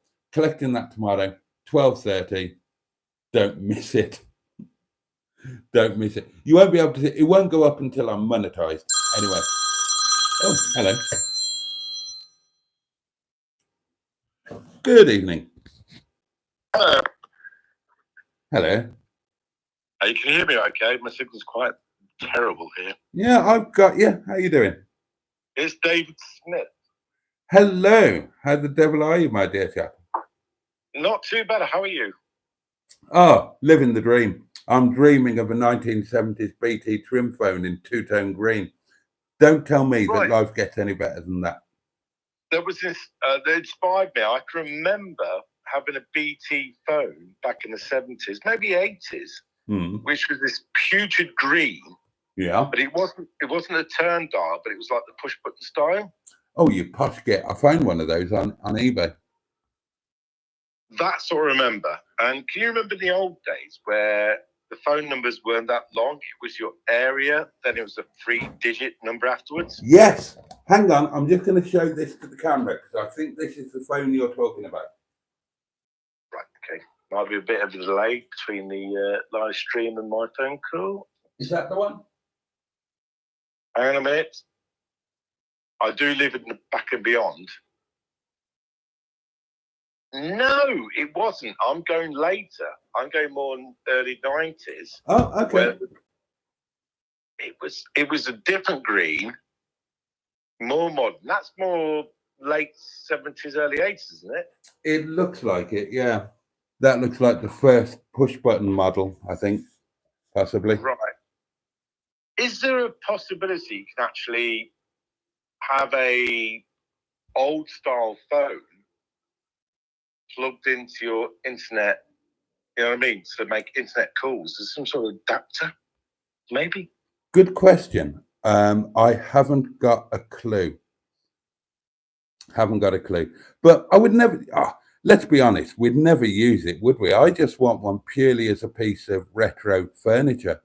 Just, just a feature piece to have in the room. Yep, be cool. So anyway, I had these fantastic ideas to boost up your channel. Oh, good. I'm ready for this. All right, okay. The previous caller talked about camper vans. Obviously, they bring a lot of views. Yeah. We don't own camper vans. Correct. But another, hashtag word is narrowboat. Ah. So I've noticed that there's quite a lot of these sort of, people getting fed up with living in a house and stuff, obviously can't afford a house, and they're going the way of camper vans or narrowboats. I have 2 narrowboats. So I was thinking if you did Boaty mustard narrowboat, extra views. I mean, it's a thought. My well, he's now my neighbour, Nicky Nunu's other half. When they met, he was a narrowboat chap, and he was living on. Let me just show you another picture. Is this the phone? Except it would be in green. Matron was asking.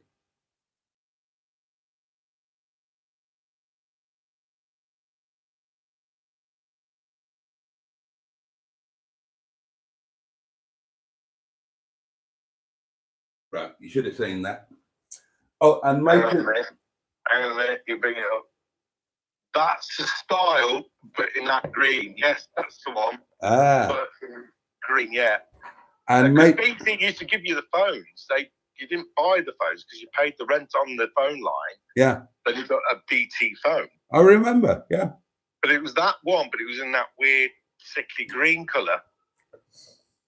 Oh God, I bet there's one on eBay. So yeah, that was 1980s. But Matron says yes, you can convert old phones for modern. Whether I know that you could convert them to use a modern landline. Whether you can convert them to use them with the internet, I don't know. But it honestly wouldn't interest me. I would just want it purely as a piece of furniture.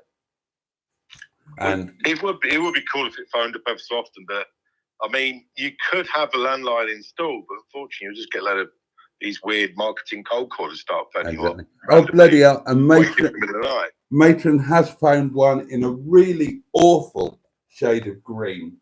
God, that's horrible.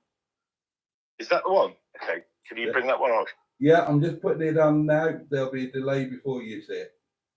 There was some really bad colours back in the 80s. This one is horrendous.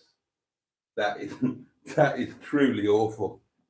It's going to be the one, isn't it, that I remember? Quite possibly. That's the one! Oh my God. That's the one my parents went for. Yep. Oh, that is utterly gopping. You need to get our phone. Well, funnily enough, because that is a later phone,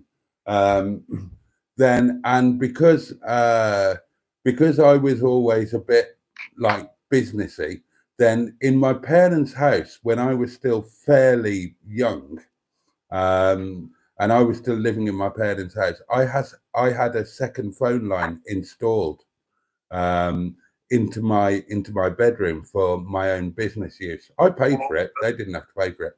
And that was the phone that I had, but not in green. I had the first one that I showed in cream.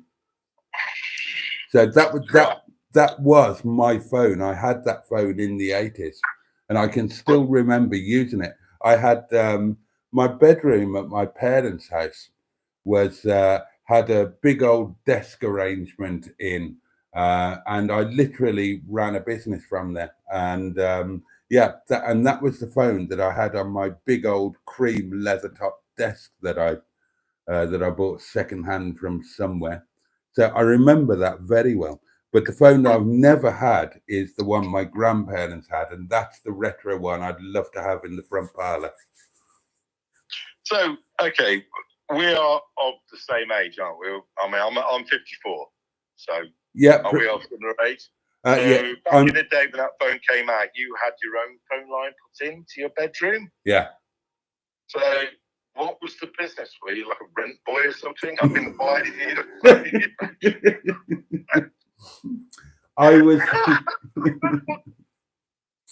I was doing something with a guy called Johnny O, John Overton, who was he was part of a big 70s group called Money. They were never huge in the UK, but they were big in America and Australasia, I think. And when he settled down in the UK, he started a business called Now Hire, now being north of Watford. And I got friendly with him and came up with this. He had a load of lower level sound and light gear that he just had in a warehouse that wasn't being used. And he and I both had similar thoughts about how difficult it was to get into the music industry. And I came up with an idea of how we could get some value out of this equipment and do some really good use with it. And we spoke about it, and he said, "Yeah, that would be amazing." But it was one of those conversations where you talk about theoretical stuff that will never actually happen. But I'm not like that. So we spoke about it in theory. The next day, I got onto the BBC, and 2 days later, I was in Pebble Mill, and I had either a half or an hour-long interview on with Malcolm Boyden on whatever his show was called at that time. He was the big name on Radio WM at the time. So I had a super long interview with him where I was just pitching this business, and everything just went fucking mad. John's phone just blew up. So yeah, I had a second line put into my parents' house so I could take the pressure off John, and I didn't dare I couldn't give my house number out. So I just got a second phone line put in. What year was this? I can't remember. It would have been 82. Oh no! Late 80s, maybe even. Holy crap! Yeah, wow. would have been 88, 89, something like that. I'm a year younger than you. I'm 54 on the next one. And yeah, I'm 54, born in 1970. So I am 54. But oh wow, yeah, I was just being a plumber at that age, and where you're an entrepreneur. Bloody hell. Yeah, well, didn't do me any good. Look where I am now. You exactly reduce this. Yeah, you own multiple ocean. Freaking bloody. You know what I mean? You own multiple ocean liners and yachts, and I'm living in poverty in a damp old cottage in the Peak District in the arse end of nowhere. Yeah, basically, I live in a fucking steel tube in the water. Yeah, but it's not much really, to be fair. But Greenwood bullied me into phone you up, but it's a pleasure. Oh, it's really nice to hear from you, mate. It's been a while. It's been a while. And thank you to adding to the phone memory chat element of this. Yeah, it's just I think your channel and Mustard's channel, because we're of the same era, even though basically you're talking about cars, there is a nostalgia for the 70s there. I do, feel, and I join pain growing up in the 70s. Yeah. With the state schools and, you probably went to a posh school, I don't know, but, I did both. I started out in a very expensive public school, and then my dad had his nervous breakdown, and we had to move to a council estate in a new town, and I went from the poshest school in the country to a bloody secondary modern, where I finished my education. So I experienced both. So very much like Harry Potter. Reverse Harry Potter. Yeah, I don't really know much about Happy Rotter, to be fair. Well, fair enough. He's a wizard. I knew that much, but I didn't know the ins and outs of his educational background. But so, yeah. How's life at the restaurant? Is it still? Have you been? Is it good times, or you'd be looking elsewhere for employment? I mean. Oh, okay. No. I mean, I'll never leave there. I'll never leave there, no matter what. They're Is that because they're in your passport? No, they're my family. I love them. I adore them. I would never leave. I genuinely just wouldn't.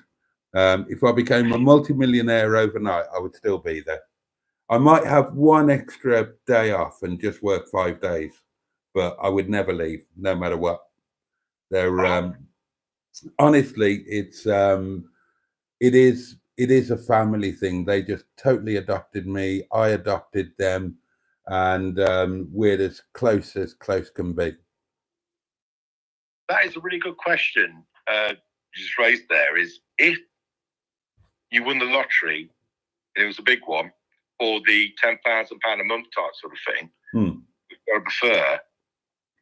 Would you tell anybody, or would you just carry on with your normal day life? I think I'd do both. I think I would certainly carry on with my everyday life, but I'd also tell people. I wouldn't,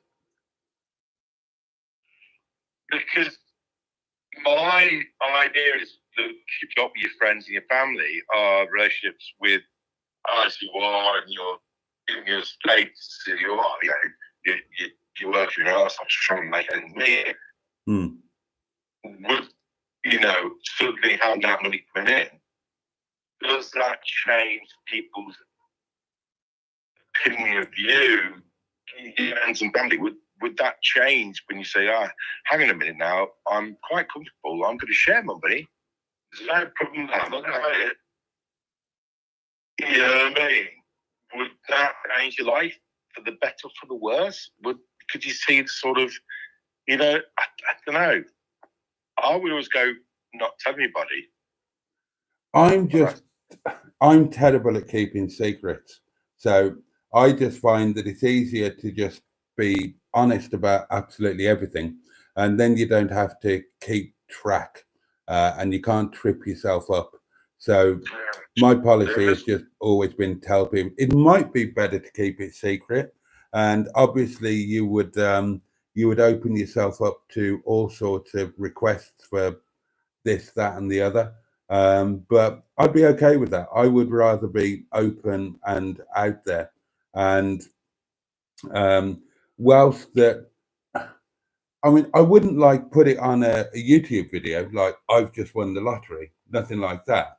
And I wouldn't go around shouting it from the rooftops, but I'd tell people within the community because I would want them to know that that if they were struggling with anything at all, I'd want them to know that I had a few quid in the bank so that they could come to me and say, look, I'm really struggling, and they'd know that I would be able to help them out. Yep, fair point. I wouldn't. I'd keep it a secret because I think it could cause more damage, in my mind. and I'm greedy. I don't give a shit about anything else. Yeah, but it would make, for me, it would make things really difficult because, you know, if I came into money like that, then I would want to enjoy it in various ways. So, and I video everything about my life is public. So, how would I suddenly explain that all of my cars have been completely restored? Or I've bought a bloody motorhome, or I'm having a week in Malta or 2 weeks in Las Vegas, or I've turned my heating on 24 hours a day. It would just be too awkward. So, you know, You've not thought. I don't know. I've thought about this. Basically, with my job, I would go out every day, but I wouldn't go to my job. I'd go to my huge farmer's barn, put plastic cars, and tinker with them, and then go home, pretend that I've been to work. And there's been a whole, you know, I've thought about this. It's not going to happen. I've thought about this whole scenario where, because I live in a narrowboat. I've got a few neighbours down there, and I told them if I win the lottery, they wouldn't know. Car would be the same. I'd go out there every day. I wouldn't get into work. I'd be going up to a little private workshop and a little car and tinker around with this and the other. And I'd buy real cigarettes and these roll-ups with people. Oh, you're breaking up a bit, mate. I'm losing you. I'm sorry, the train went by. I live next to the train, and I don't think it's very close to what I do. Yeah. But I buy real cigarettes, not roll-ups and stuff. I'm losing you, mate. I'm sorry. You really are breaking up. I'm struggling to make it out. All right, mate. Can you hear me now? Oh, yeah. You're clear now. You're clear now. Right. Basically, if I won the lottery, I'd stop smoking roll-up cigarettes and smoke real ones. And, yeah. Good chat. That's what people might notice. I couldn't be asked with the pretense of keeping it secret. I would just put it. I might downplay the amount slightly. That's a good idea. I might do that, but I've thought about this one. I've won £50,000 of the lottery, not obviously the big one. Then that's enough for me. But I'll give you a pack of cigarettes. I'll buy you some beers. But that's a very good idea. I'm predicting that. In my mind, it's not if I'm going to win the lottery. I will win the lottery, but I don't know when. Oh well, fair enough. I know that I won't. Positive about these things. I never do it, so I'm pretty sure that I won't. Sorry to mention cigarettes. You have to nip out for a drag. Yeah. Is it not allowed to? You can't smoke cigarettes on the live stream. I was told that it was frowned upon, but whether it is or not, I don't think that it's not something that I want to do. I don't want to be caught on camera too often with a fag in my mouth. Which often you do get caught on a cigarette on the other channel, the Mustard's channel. You do get caught sometimes with a cigarette in your mouth. I know, but that's his channel. Oh, of course it is, yeah. I don't know. But there is an American channel. I do watch like the American car shows. It's purely fantasy, but there is a guy called Pole Barn Garage who smokes cigarettes and drinks beers while he's fixing cars. But that's America. Fair play to him. I don't know. I just I have done videos where I smoke, but I try not to do it too regularly. Because, and then, it also raises the thing of, well, you say you're skint, but you're smoking cigarettes. And it's kind of difficult to say, well, yeah, but they are very illegal and very smuggled and very cheap. And you don't really want to get into that conversation. Yeah, but you are drinking wine and looks like you live in a nice cottage, so people can say you look like you're doing well. Obviously, it's rented cottage, stuff like that, and I don't have a YouTube channel, so I don't know. Well, neither do I. I don't know what I'm doing. I'm winging it. I haven't got a bloody clue, mate. There's a guy who used to work in Ripley's Fish and Chips. He's now doing YouTube channels like, Yeah, man. Ripley Fish and Chips. Get down there tomorrow night. We're back open. Free curry sauce if you mention the channel name. Right, okay then. I got bullied into phoning you up by Greenwood. It's been a pleasure. I'll let you get on with whatever you want to do. You take care, mate. All right, cheers, mate. Catch you later. Bye-bye. Bye. The lovely David Smith there, darlings. Oh, let's move the microwave up. Right, microwave, Michael phone. Well, time has marched on, hasn't it? These 2 hours have just flown by. So, let's play through some comments. And then, let's go and get some eats and sleeps. I'll just finish off what I was saying before the phone call. So I was telling you about the telephone table and all of that. But there are 2 things that I've got planned to come after that. One I've already mentioned is the Sony clock radio, 3 or 4 quid off eBay when I find the one that I really want. And then the next thing is we're back in the parlor again. When I got rid of my television, a friend of mine sold me at a very, very reasonable price. It was almost giving it to me. Some of you have seen it. A friend of mine sold me an organ, and I've had that organ for, God, a year, 2 years, sitting in the corner of the parlor. And what I've never bought is a stool so I can sit on it and play. Excuse me. So yeah, after the clock radio, God.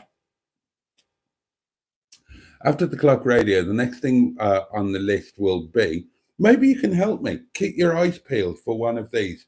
I don't mind where it is. For the right one, at the right price, I will travel.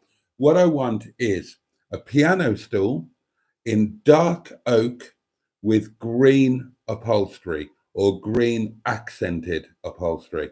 So if you see something in a local charity shop or on your local Facebook marketplace, do let me know. That's what I'm after. Dark oak piano stool with green upholstery, or at least green accented, to go in with a green room. And then I can sit at my keyboard and I can create some funky tunes for my YouTube videos. That would be fun. Right, now let's play through these comments, shall we? I would, oh, hang on, let's just make sure that I'm, oh, yeah, right. Emma says, I would never cycle with a child on my bike because I'm notorious for falling off. Blackline says stuff equals dust. Well, no, I mean, dust is going to be there anyway. It's just going to be on stuff rather than on the surface. It's still going to be the same dust. Tracy, you're not a normal woman, though. I know I'm a amazeball, says Trace. Peter P says, you don't get a choice about TV license where he is. It's a part of the taxation. Mustard's video is out, says Bad Book. So, yeah, if the secret is out now, darlings, Mustard's video is out. When I got there this morning, he was going to show me the Rover 45. I thought, yeah, I've seen the video. You've got Alfie back. Great. When I got there, it wasn't Alfie at all. It was the car named after me, Jason. Alfie is gone. Jason is in his place. And a certain friend of the channel, the lovely Joe, paid a visit to the yard this morning. And fortunately for him, he left before I arrived. Otherwise, that could have been interesting. Anyway, so there we are.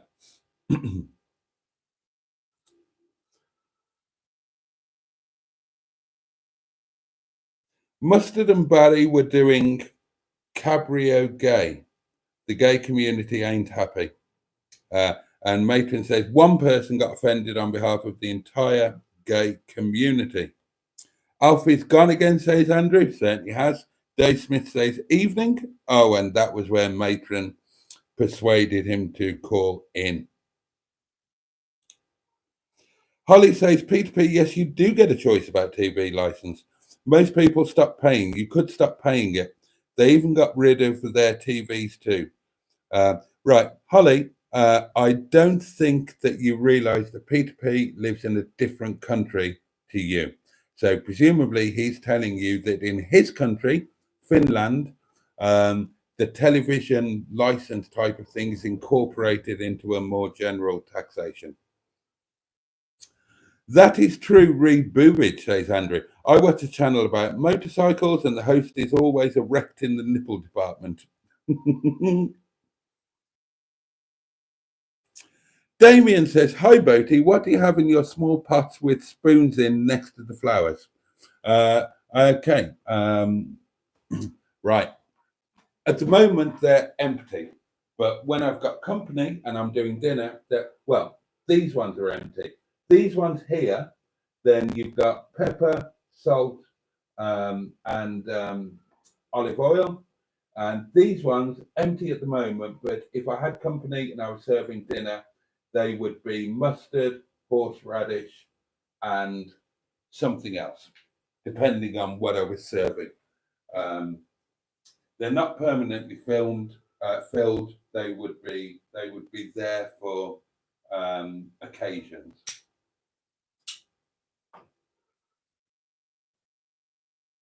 But I love them. I love my Denby Homestead stuff. I absolutely adore it. Oh, and Matron beat me. They're a cruet set for mustard, etc., but I think they're empty. Absolutely right.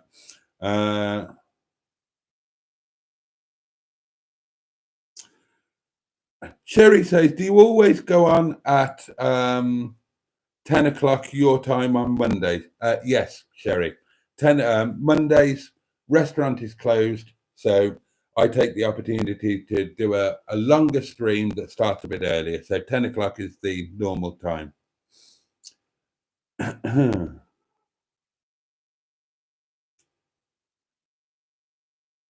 Oh, well, Damien was asking how we can gift subscriptions. We can't do that at the moment, but you will be able to when I become remonetized or donate. Well, you obviously figured out how to do that because you very kindly did.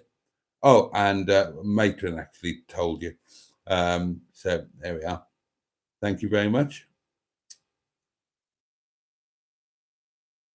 Neil says, I'm thinking of buying one of those roof tents for the ZTT next year, so me and Soph can do the NC 500 and tour Wales in the Tourer. That would be amazing, Neil. They're bloody expensive, but yeah.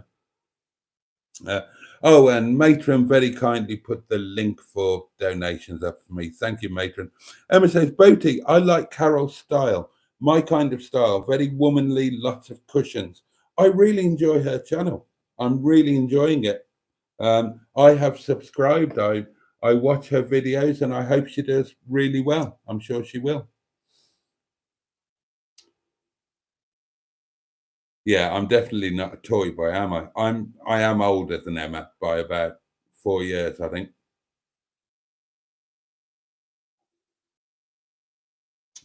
Andrew says, park the caravan next to the Winnebago on the road from Windy Bum Boaty. That had occurred. Yeah. There is another motorhome parked up next to the Winnebago now. Not sure how long it's going to stay there.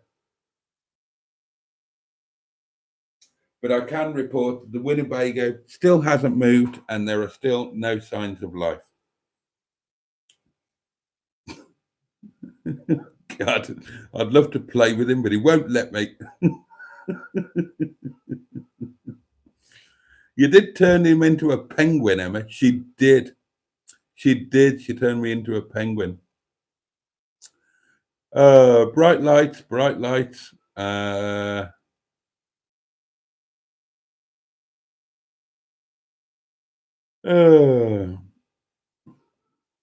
Sorry, I'm going to have to whiz through these because we're getting a bit... time's marching on a bit, isn't it?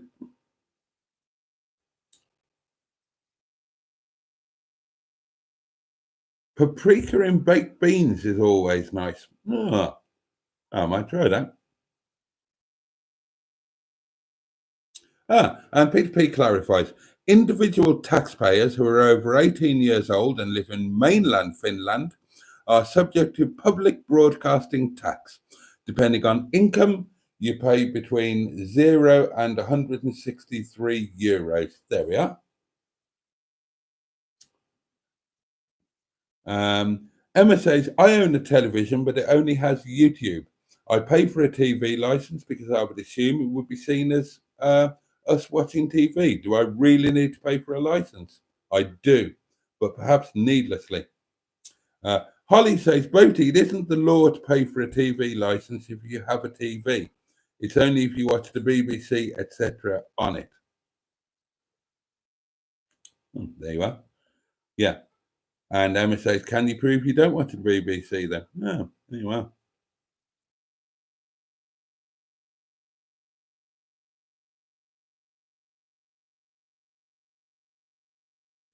Yes, please video your furniture collection tomorrow and show us what you've got. I will do.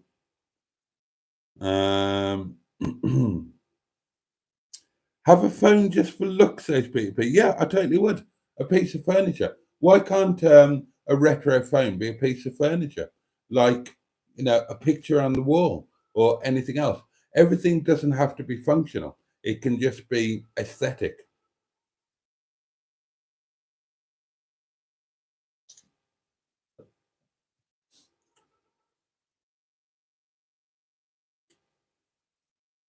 Now there's a big TV license debate going on.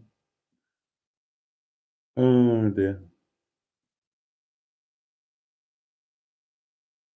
Sorry, whizzing through comments.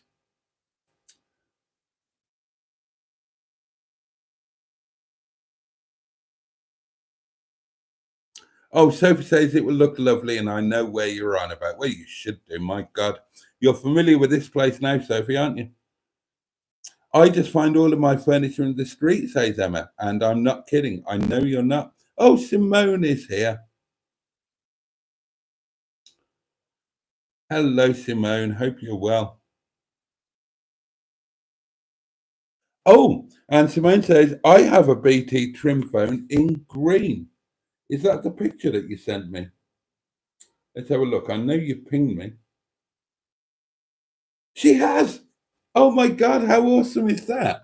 That is the best thing ever. Look at this. Right, Simone sent me this. That is her British Telecom Trimphone in green. That is exactly the thing. Simone, that is fantastic. Your life must be amazing when you've got one of those in your life.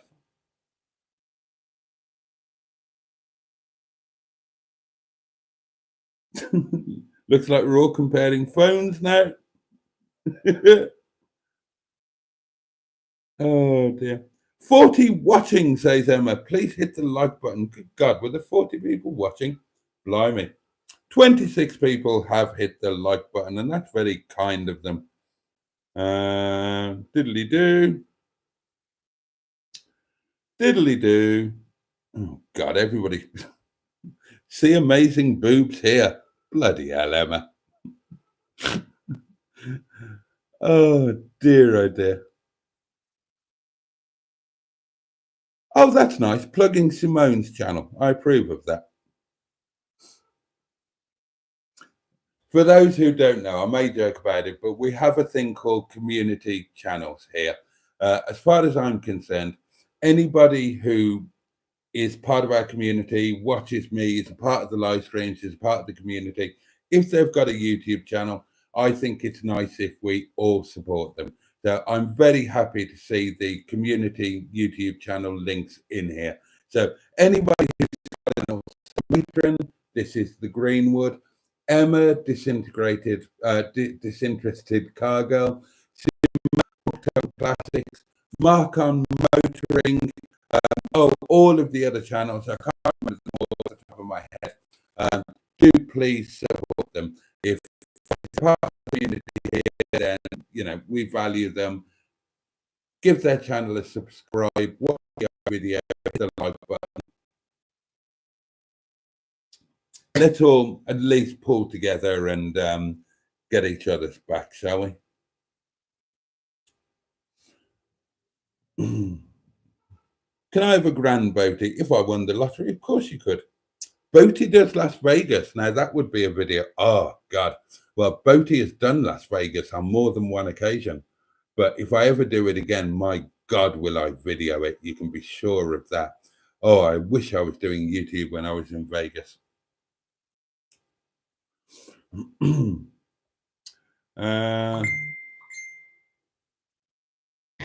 Oh, and apparently now the microphone is really breaking up, but it's and now it's better now. But it is time to finish anyway.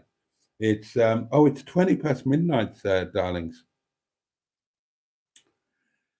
Imagine Alanis's knickers basking in the garden. Oh God. Oh, what a lovely thought.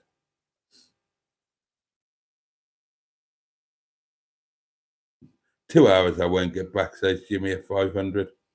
Right, say your good night, darlings. It is time to oh, now Holly's getting excited about the Sony clock radio. I'm really excited about the Sony clock radio. Again, right, let's make this community thing. Which one should I get? Have a look on eBay for Sony Dream Time, I think it is, or Sony clock radio. And see which, because they did loads, they developed.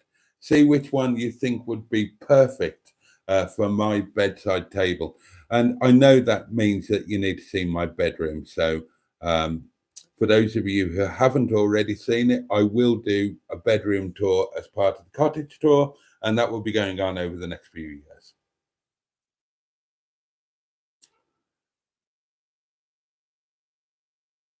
Oh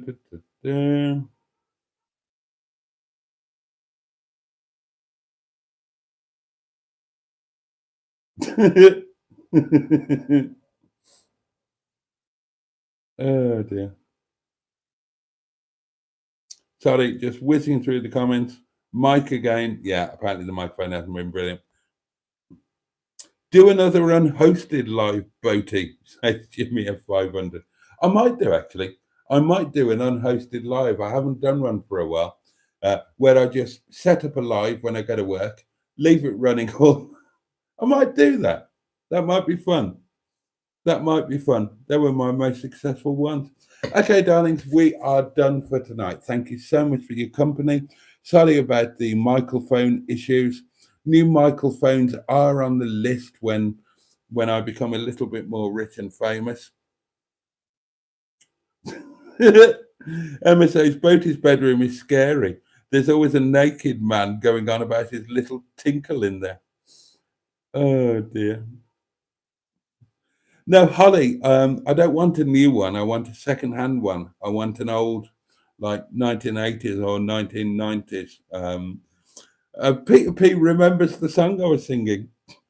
Enjoy the night air, little tinkle. This is your time to shine.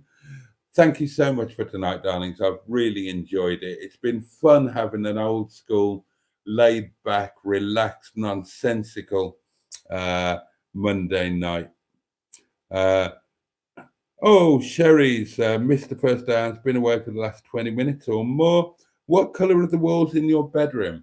I think they are cream, I think. But I'll show you on a video. It's easier than telling you. And I still haven't decided what to have for supper. But I think it might be... Oh, what's it going to be? What's it going to be? Chinese chicken curry, fried rice. That's what I'm going to get on to now. Right, there we are. Okay, darlings, thank you so much for tonight. I've loved it. Thank you for being part of it. Can I wish you all a safe and peaceful bank holiday night? And I hope that you all have the best day that you possibly can tomorrow. Take every little bit of joy from anywhere that you possibly can. And yeah, I missed you tonight, Emma, as well. Glad you enjoyed it. Sorry you weren't on screen with me.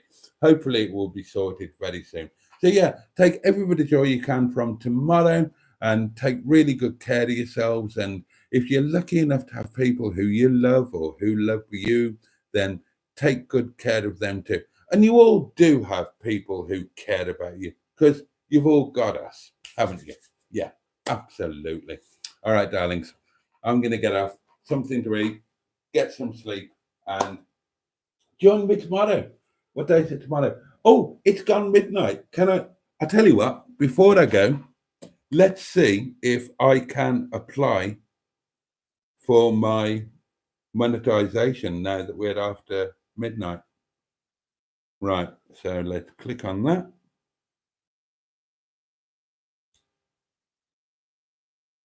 No, the button has not gone live.